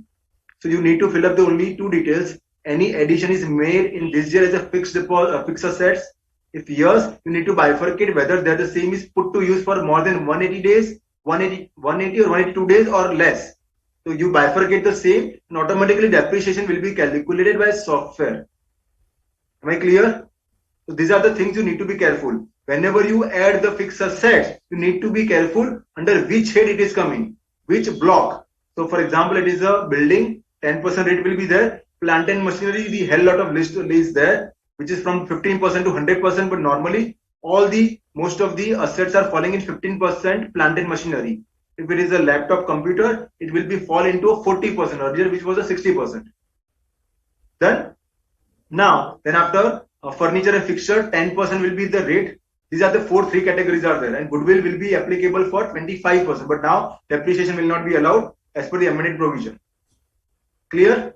So need to do this thing. I'm not showing a chart. It is easier. You can ask to your senior. You need to only fill up the addition and the depreciation is calculated properly, not just verify once and twice.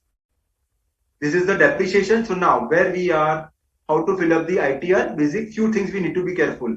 Fill up the net profit as per profit and loss account, add back the depreciation as per the books of account. In the books of account, depreciation is 3 lakh. Now calculate the depreciation as per income tax, that may come to 2.5 or 3.5 or any other amount. That will be reduced automatically. Then if you are filing up the ITR form, wherein a tax audit report is already applicable. So upon the tax audit report, in the tax audit report, different disallowance is required to be reported by the auditor, if any. So please observe all the disallowance properly. And if disallowance is made in the tax audit report, you need to make a disallowance in the ITR form as well. Clear? If you will not make the disallowance in the ITR form, then while processing the return, the CPC Bangalore will verify the tax audit report and accordingly they will propose to make the adjustment while giving the notice under section 143(1)(a). Done? So you need to mention the details as a disallowance. If I reported in the tax audit report, one more thing. If you are offering the disallowance, while making a calculation for profit, make sure this disallowance is offered in a right section. How? Let's now refer ITR 3 because that is now relevant, which I have skipped that part.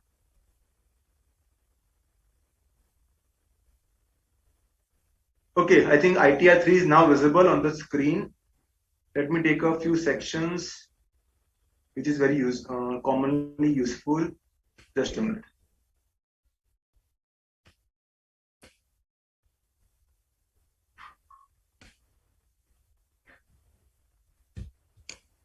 For example, if you refer the tax audit report, what I'm referring is this part.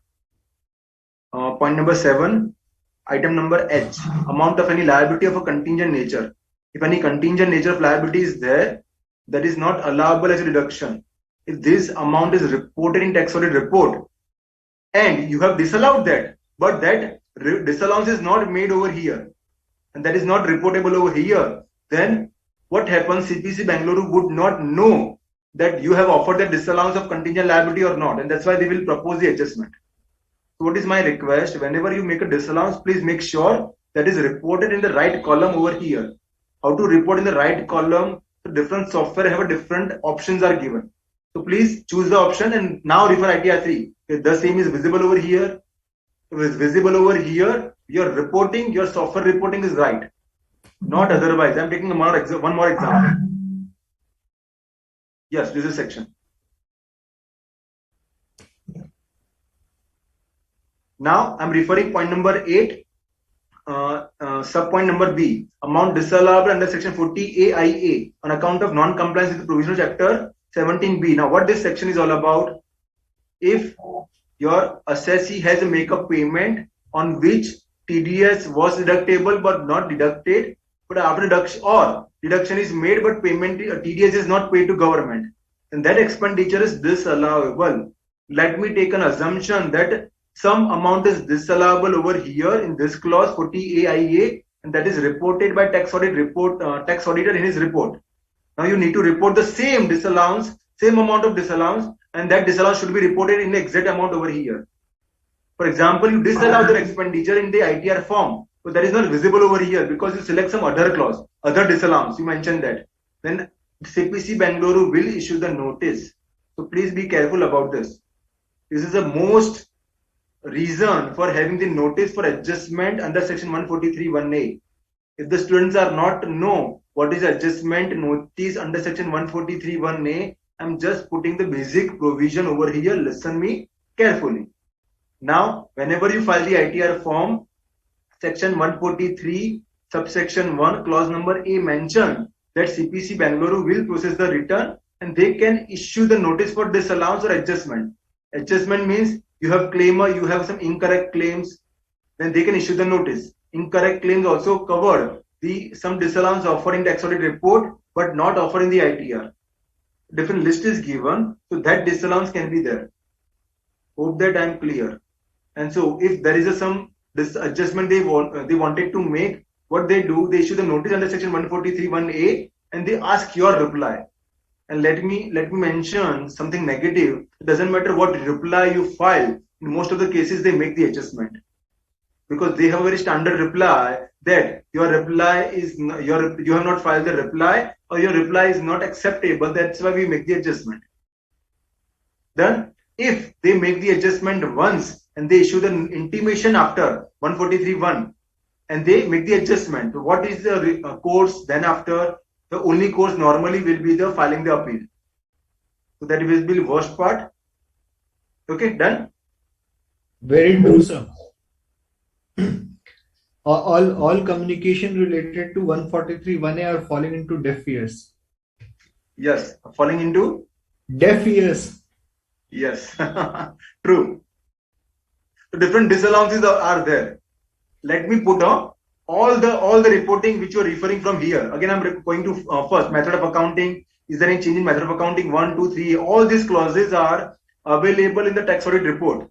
So individually also you can verify. These all clauses are reportable by tax auditor. All the clauses, 5, 6, 7. That is the amount debited to profit and loss account to the extent disallowable under section 37.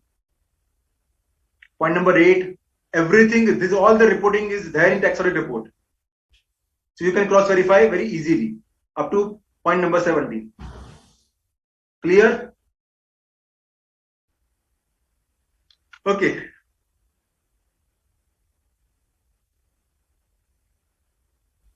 Okay, then after, what could be other thing? Whenever you are making a disallowance, so if TDS is not deducted, disallowance is required to be offered under section 40 AIA. If a tax audit report is available, your work will be very easier. If your client has made a payment which is more than 10,000 and that payment is made not through a banking channel, rather it is paid through cash, then 48(3) section is says that expenditure is a disallowable. So that expenditure has to be disallowed.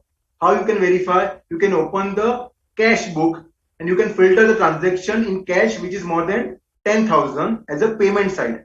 If a more than 10,000 is there, if that entry is not a contra entry, meaning thereby cash is deposited in bank, except that whatever entries are there, there has to be a cash expenditure mostly. Okay, so that will be a disallowable. You can disallow that expenditure.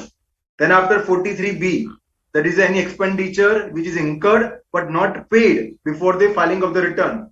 Some expenditures are there. That is a disallowable under section 43B. I'm not talking in detail about the section because I need to explain the section in detail, which is a long one. So lots of disallowances there. I'm covering only those points which is easy to cover in the session. Huh? Now, if you are referring the profit and loss account, there will be some expenditure which are of the personal nature. Let me recall the basic provision that if any income is offered under the head PGBP, any expenditure which is of a personal nature or having a capital nature, then that expenditure is not allowable. Meaning thereby, if a profit and loss is having expenditure, there is a mediclaim paid for the proprietor. Obviously, it can be claimed as a deduction under section 80D, but not allowed as a business expenditure.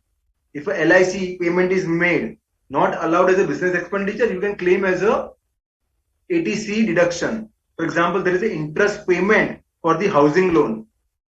Interest paid for the housing loan. If that is a scenario, the housing loan interest is not allowable as a deduction if the housing loan income is not taxable under the PGBP head. Normally, if the house property is there, it must be self-occupied by the proprietor. So it is not a business income. So interest expenditure cannot be allowed as a business expenditure. Yes, it could be allowed as a deduction under the head house property. If any property is there which is not self-occupied, which is let out. So for that, interest is paid, not allowable as a business income, business expenditure, but allowable could be as a deduction under the head income from house property. So those expenditure has to be disallowed over here and has to be claimed as a deduction under the house property head under section 24B. Clear? I'm just giving us some instances of disallowance. Okay, there would be some expenditure. Now, if you refer section 38, note down the section 38. Section 38 mentioned that there could be some expenditure which could not be for the purpose of the business completely, and which could not be for the purpose of a personal expenditure completely. So some expenditure will be there wherein some portion will be of personal nature and some portion will be of a business nature. For example, I use my mobile. Now, can I say I use my mobile only for my business purpose? No. If I'm debiting my mobile expenditure into P&L account, proportionate expenditure should be disallowed because some expenditure of mobile is for personal nature also. So most of the chartered accountant disallow the 25% or 15 or 10%, depends. But 25% is sufficient. For example, I'm debiting the petrol expenditure of my car So can I say my car is only used for my office purpose? No. I may have gone for a social event also, which is not my business. So petrol expenditure has to be disallowed proportionately. 25% is more than enough. You need not to disallow more than that. Done. So lots of expenditure could be there, which could be have personal nature. Am I clear? So now time is at 12:12, and just verifying some other relevant points is left or not. And then after we will move to the other part, which I have told you, which will be interesting to learn. Done. Ready, students? Obviously, I cannot hear you. I'm assuming you are saying yes. Okay. So done. So done. My first question to all the students, please listen me very carefully. Believe me, this will be extremely interesting, and not only interesting, but also very helpful to know this thing. My question is there, whether if I'm taking example of the income tax, so any course can cover all the income tax provision. My question is there, whether you can be taught everything through a particular course. This is my question. Again, my question is whether everything about a particular subject can be covered in any course. To explain this scenario, I am taking a course as a CA course, and subject is the income tax. So whether all the income tax provision can be covered in CA course? My answer is no. Everything cannot be covered in CA course. Let me tell you, the CA fraternity or CA students are the people who are learning income tax for 5 years in the old regime. So for inter or IPCC, you learn for 2 years. For in the final, you learn for 3 years income tax. It is exhaustive course for income tax. Still, each and every provision can be covered in your course. Answer is no. Which kind of provision is never covered in your course? For example, procedural aspect will never be covered in your course. Let me take a scenario. If you need to apply for PAN card, in which form you need to apply for a PAN card? I don't know what is the current course is, but as I know, that cannot be covered. In which form you need to apply for PAN card, that cannot be covered in your course. Another example, for example, if a donation is made to Scientific Research Association registered under Section 35, then deduction is allowable. But how to get a registration for Scientific Research Association under Section 35, that procedure can be covered in your course? No, that cannot be, because that is a procedural aspect. Let me say, except procedural aspect also, everything cannot be covered. Another question, that if double taxation is not applicable, if a transaction is an income, then whether two countries can be taxed on the same income.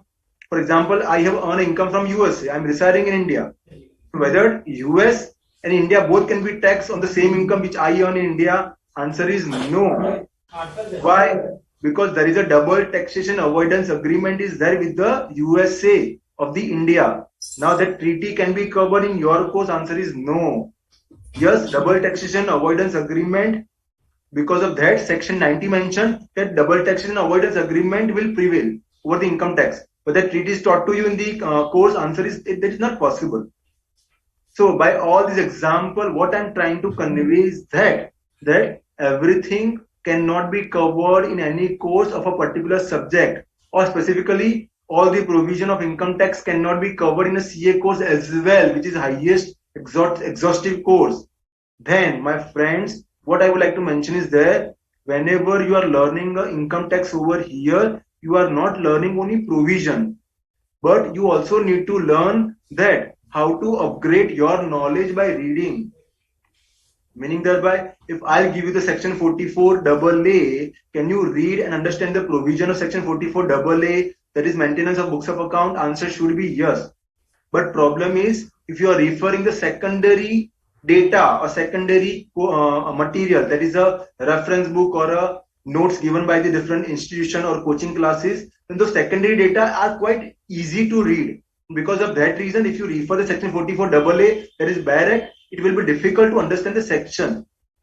So if everything cannot be covered, if you once become a CA, how you will sustain in the practice? Because at that time, for everything reference book may not be available. For everything, notes will not be available. For every topic, now sessions or some sir or faculty will not be available who will explain your topic. So because of that reason, my humble request, please note down this wording that whenever you are learning anything in a CA course, you need not to get the knowledge only, but you also need to learn that how to understand by reading. If this capability is there with you, doesn't matter what is not covered or what is coming into new, you will always able to learn something new. For example, what I have learned is not GST, but I have learned is a service tax, excise and the excise service tax and the VAT. What is there in the real world? That is a GST, came into 2016. Can I ask to anyone that was not covered in our course, how it can be there in the practice? No. All the professional has to read that. The professional who are not able to understand the GST law by reading, believe me, the knowledge will become the redundant. Meaning thereby, you having the pager and I having the smartphone. Your pager is completely useless and my smartphone is extremely useful. So if you are not capable to understand by reading the bare act, your knowledge will become the redundant in the longer run. So again, I'm repeating, while doing the CA course, don't grasp the knowledge, but also grasp the how to understand the provision by reading it. Am I clear? I hope that was a useful discussion because for example, whatever things are there in the real world. For example, if I had a query, for example, you had a query, to whom you will ask your faculty. The faculty had a query, to whom the faculty will ask. We have to read that. And that we know how to upgrade your knowledge by reading. And that's how you become a faculty. It's a very easy process. For becoming the knowledgeable, you need not to be really smart. For example, there are 10 people are there. All the 10 people are smart. But out of 2 people who are reading and 8 people are not reading the law. As far as the professional field is concerned, the 2 persons who are reading the law constantly will be knowledgeable. Though all the 10 people are intelligent or IQ wise very intelligent. In the professional world, the intelligent people are those who read the law because 80% comes from there. And your actual intelligence has very less to do with the things. I'm not saying it is a completely irrelevant, but still your reading ability or reading habit is very useful. I hope that was useful. Now moving to the another topic. When I was used to my articleship, later on also, always try to identify there will be 2 kind of people. First kind of people, for example, I am doing articleship, okay, in the article under the employership of the Yogesh Banka. So they give me some assignment and there is another article, for example, Mr. Anand, let's take another name, N. Anand says me, yeah, ये assignment बहुत difficult है, मत ले. This assignment is really difficult, don't take this assignment. So now, because there is a new assignment, I don't know that, so obviously fear will be there, how I will do that. So first approach is there, whenever there's a difficult task or problem is there, I refuse to accept the same. And second approach is there, take the problem or the new work as an opportunity, because if you handle the problems, you will learn. Am I right? If I'll handle the problem, then only I will learn. Most of the problems are there to learn, to teach you, not to harass you. Okay, so I have classified this thing as a structured work and unstructured work. Structured work means you need to enter the tally data. You need to do this audit. For example, verification of the expenditure. These are the structured work, wherein the process is very similar. Unstructured work is the work which is how to do the same. That method is not available. So always I used to give a simple example, which is again I'm repeating, which I always used to give in my GMCA session. Take a session that there are 2 friends, Yogesh Banka and Divyang Shah. Both have cleared their CA, for example, in 2015. Let's take so. Okay. Now, the Yogesh Banka has started their job and started the package, which is a 50,000 per month. And Divyang has also started a job. His salary was 20,000 per month. Now, with the time going away, 5 years has elapsed. The salary of the Divyang has reached from 20,000 to 40,000 because I have asked the increment. And now Yogesh Banka's salary has reached from 50,000 per month to 5 lakh per month. Listen me very carefully. Now, which kind of work is done by the Yogesh ji? and which kind of work is done by Divyang. Divyang was used to generate the standard report of standard costing. With deviation kitna hai, what is the deviation, what is the production, and the report generated by the SAP or maybe ERP software. And that report has to be given to the board of directors. Though I'm reporting to board of directors, my position is really good. Okay, done. In that 5 years, I was given the other task. Divyang, can you do this task? I said, that is not my part of the job profile. I will not do that. So I refuse to do any other work. Because my colleague or my mindset says this is a difficult task. Why would I do? Why would I put my effort? That is what my mentality. There is a rejecting the problems. Am I clear? Now, the second way on the Yogesh Banka, his mentality is there. He is not looking at the problem as a problem. He is looking at the problem as an opportunity to learn. In that time, when his salary was 50,000, in between that company, the company in which Yogesh Banka is working, they are into the laying in the network of the transmission line for the electricity. So Yogesh Banka was obviously assigned with a structured work, but whenever some other work is there, he's always ready to do work. And because of his attitude, he's handling the unstructured problems of solution of which is not known. Now get the loan of this amount because we have a difficult financial transaction. How to get this kind of this amount of loan? The answer is not structured. You need to explore different ideas. And he did that for 1 year, 2 years. After 2 years, there was some position was empty, which was for kind of unstructured work. Now, what kind of unstructured work Yogesh has handled in last 3 years? That company is laying a network for the transmission of the electricity. Those contracts are actually awarded by government. So, for example, a government give the award of 5,000 crore. This work will go for 2 years. But after completion of this work will go for 5 years, 3 years. And after completion of the project, we need to close the project and we need to get the amount from the government. Now, whenever we are going to get the amount from the government, it's too difficult because lots of documentation will be required. Assume a situation, your work has gone for 3 to 7 years and you need to close the project. So what will be the bill size? The bill will be supported with the n number of documents. A wherein escalation clause is there, you need to support the escalation clause. Because of the increase in the material, our price will be increased, our billing will be increased. You need to explain everything to the government officers. This is the work what Yogesh was doing. Company was in this business in last 30 years and company has a track record that no one was able to fetch the revenue. When the project is ended, it is at least take the 2 years to fetch the revenue from the government. Or let's take a 1 year. To fetch the complete revenue, on an average, it take a 1 year from end of the project. Somehow Yogesh was able to fetch that revenue within 6 months. Am I clear? Now, what is the offer? Are you clear? Now, Yogesh is asking a increase in their salary. He says that my salary at least per month should be of a 20 lakh. Meaning thereby the yearly package is approximately 2.4 CR. He is asking for increment which is a 400 times. Okay, done. 2.4 CR is a quite big amount. And I am asking an increment from 40,000 to a 50,000. Now, what has been done? What has been done by the company with me? He hired another chartered accountant for a salary of 20,000 and he fired me. Why? Because my work is structured work. So any new CA can be done. Within the next 5 years or last 5 years, I have not done anything. So my work is irreplaceable. So he hired a 420 guy in 20,000 rupees and fired me. So now I am a jobless. Take a scenario of the Yogesh. Now, company has an impression that in last 30 years, we have not found this kind of guy who can get the revenue within 6 months instead of 1 year. When I'm saying 1 year, they have a data of 30 years. And they are on an average, they have found that. So now, take a scenario, company's yearly sale is a 5,000 crore. If 5,000 crore is a fetch 6 months earlier, so let me say return of that 5,000 crore is a 10%.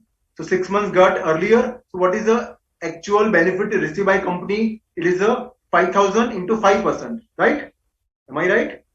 So 10% will be 500, 5% will be 250. So company got an advantage of a 250 crore yearly because of the work of the Yogesh. Can they pay 2.5 CR, which is a less than 1%? Company got agreed. They got the package of a 2.4 CR. let me tell you, lots of chartered accountants, CEO, CFO are getting this kind of revenue because they are dealing with the unstructured work.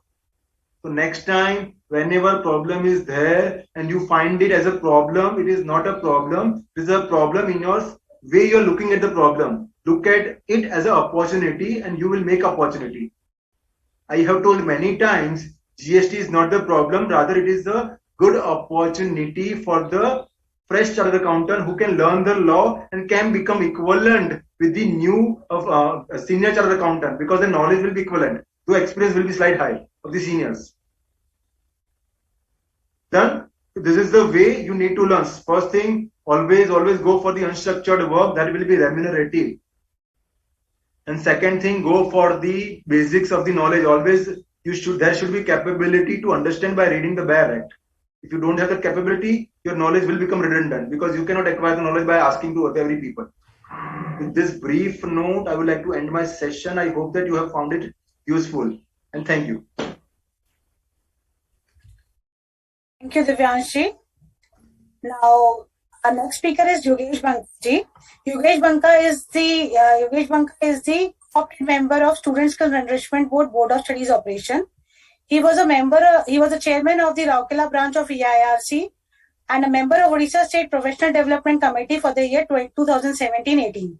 He was a co-opted member of the Direct Tax Committee for the year 2021, managing committee member of 1 regional and 2 national CA student conference at Rourkela. Now I handed over the session to CA Yogesh Banka for asking the question session from the students and from the faculty. Thank you, Vidyaman. Thank you. Sir, you have brought out a total new perspective to ITR 3, and definitely students are pouring their heart out through questions. I'll put in some of the questions which are clear and relevant for the topic. The first question is, if can a deduction under Section 80C of the Income Tax Act for payment of college fees of financial year 21-22 paid in July 22 be claimed? Second, financial year 21-22 college fees paid in July 22 be claimed as a deduction in 80C? No. As per Section 80C, if a tuition fee will be allowed as a deduction only on payment basis, it will be allowed in the year in which payment is made. In your case, payment is made in financial year 20-23, so it will be allowed in financial year 20-23. Right, sir. So the next question is from Rakesh Gupta, who comes from Calcutta. His question is, if an SSC is an individual or a HUL with business income and total income is total turnover is less than 2 crores and his profit is less than 6%, 8%, the 44AD, is it mandatory for SSC to opt for Section 44AD or 44ADA? First of all, I'm assuming in this question, I'm assuming few facts. But before that, I can repeat the facts. It will be clear. Your client has a turnover which is a less than 2 crore, and they are not declaring a profit at a 6 or 8%. They are declaring profit. They are showing income of more than 6 or 8%. Less than 6 or 8%. Okay. In this case, first of all, if you refer Section 44AD, there is nowhere it is written that one has to go for the 44AD compulsorily. So if one has a turnover less than 2 crore, then also he can choose not to go for 44AD. So he has to maintain the books of account, and in that case, 44AD is not applicable. So whether tax audit will be applicable, so we need to refer the 44AB. In the 44AB, it is clearly mentioned that if a turnover is more than 1 crore, tax audit is required. And if it is below 1 crore, tax audit is not required. Now, one more thing. I'm assuming that in a preceding assessment year, you have not gone for 44AD offer, meaning that in the preceding assessment year, you have not declared income at a rate 6 or 8% of your turnover by taking a benefit of 44AD. If that is the case, then in this year, 44AD subsection 4 says that you cannot go out of the 44AD for next 5 years. If you're going out of the 4480 for next 5 years, within 5 years, then you need to get your books of accounts audited compulsorily. Doesn't matter what is your turnover. But over there, exception is given that if your income is below the exemption limit, that is 2.5 lakh, then it is not applicable. Hope that answer is complicated, but thus that is what answer is. Right, sir. So even if anybody is showing below 6% or 8%, they have to mandatorily go in for an audit under Section 44AB. Is that so? No. Again, I'm repeating. Earlier, in your case, if you have gone for 4480, if answer is no, earlier assessment year, we have not gone for 4480. So in this year, you have an option to go for 4480 or not. In short, I'm assuming in earlier assessment year, 4480 benefit was not taken. So in this year, you can choose not to go for 4480, meaning thereby you can declare the income whatever you would like to make, which is the actual income, not as a presumptive rate. But condition that audit is applicable, get it audited as per 44AB. Yes, sir. So the next question is from Shuyash Joshi, who is from Mumbai. He says, I am a salaried employee, and I also have professional fees. Do I need to file ITR 1 or ITR 3? First of all, let me clarify. The ITR forms are so much complicated and so many different incomes are there. You need to refer it again. It's easier way is there. If you have a professional income, go for the ITR 4, wherein 4480A can be shown. I'm assuming you are professional, but you should be professional under 4480A only if you're qualified. If you're not qualified, then are you falling in 4480A or AD? That is a question mark. But in short, you can fill up the ITR 4. So the next is salaried employee and also having profit and loss in futures. Okay, if you have a profit and loss from the future, first option you can declare that profit as a capital gain. There's nothing wrong in that. Though lots of professional has the opinion that F&O should always be go as a business income, but that is not a right conclusion. Okay, you can also offer it as a future and option income. You can also offer it as a business income. If you are offering a business income, that's completely okay. It's your call. If you are offering at the profit and business income, then applicable form will be ITR 3 or 4. Right, sir. The next question is from Mansha, who comes from Delhi. If information is wrong in ITR, but payment of tax has been done correctly, can ITR be called as a defective return? They can. If they identify that thing, then you need to rectify the same. Yes. But believe in most of the cases, they would not know it is the right information is not given. For example, there are only 3 bank accounts are there. I offered only 1 bank account in the ITR. I'm not saying I'm not paying the right amount of tax. So how department will know? So they will never issue the notice for defective. Sometimes by mistake, if you offer the capital gain as a, for example, other sources, wherein capital gain was taxable as a slab rate, and in other sources also it will be taxable as slab rate. They would not know it is a wrong head. Then, but yes, they can issue the defective notice. Yes. Next question is from Sulsa, who comes from Jamnagar. My query is, suppose one has income from 3 businesses. Can one show 2 business income by providing balance sheet and profit and loss account? Can you repeat the question again, please? So, a person has 3 business income. Can he show 2 businesses income by filling up the profit and loss on the balance sheet, and other is, my assumption is, through 4480? Can he do no, that won't be allowed because 4480 talks about the business. So 4480 partially. So for my one business, I can go for 4480. For another business, I don't want to go for 4480. As per my opinion, it won't be possible. Provisions are not clear. So what I'm saying is my opinion. Okay, there are chances if you fill up the form ITR, it may be processed.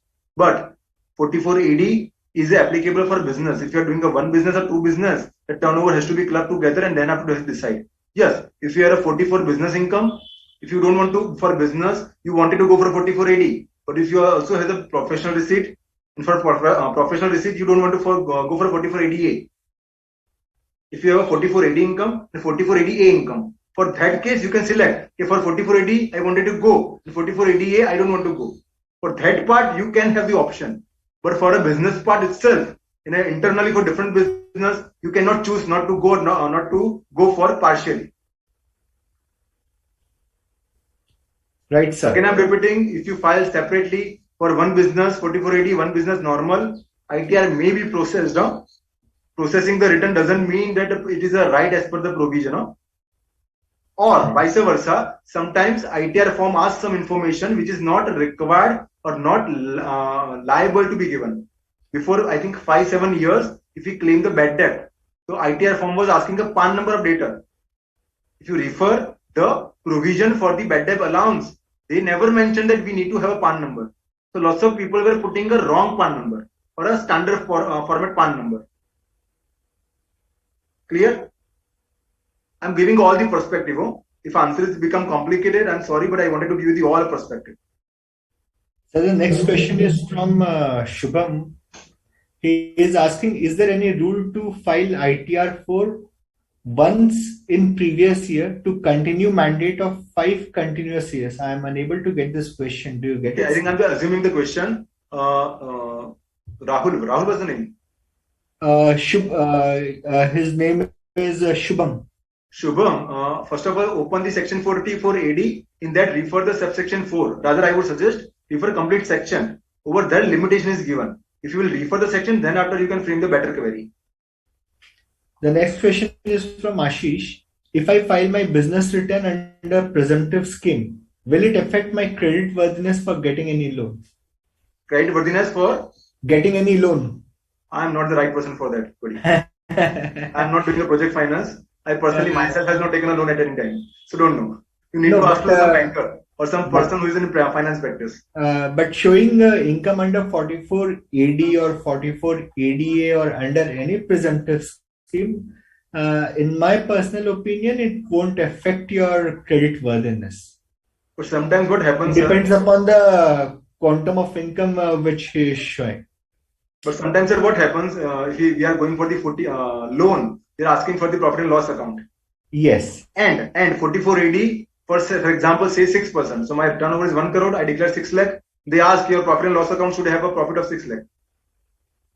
It cannot be more than that. So yes. In short, bankers are not much comfortable or not knowing this section. So they create a lot of confusion. Next.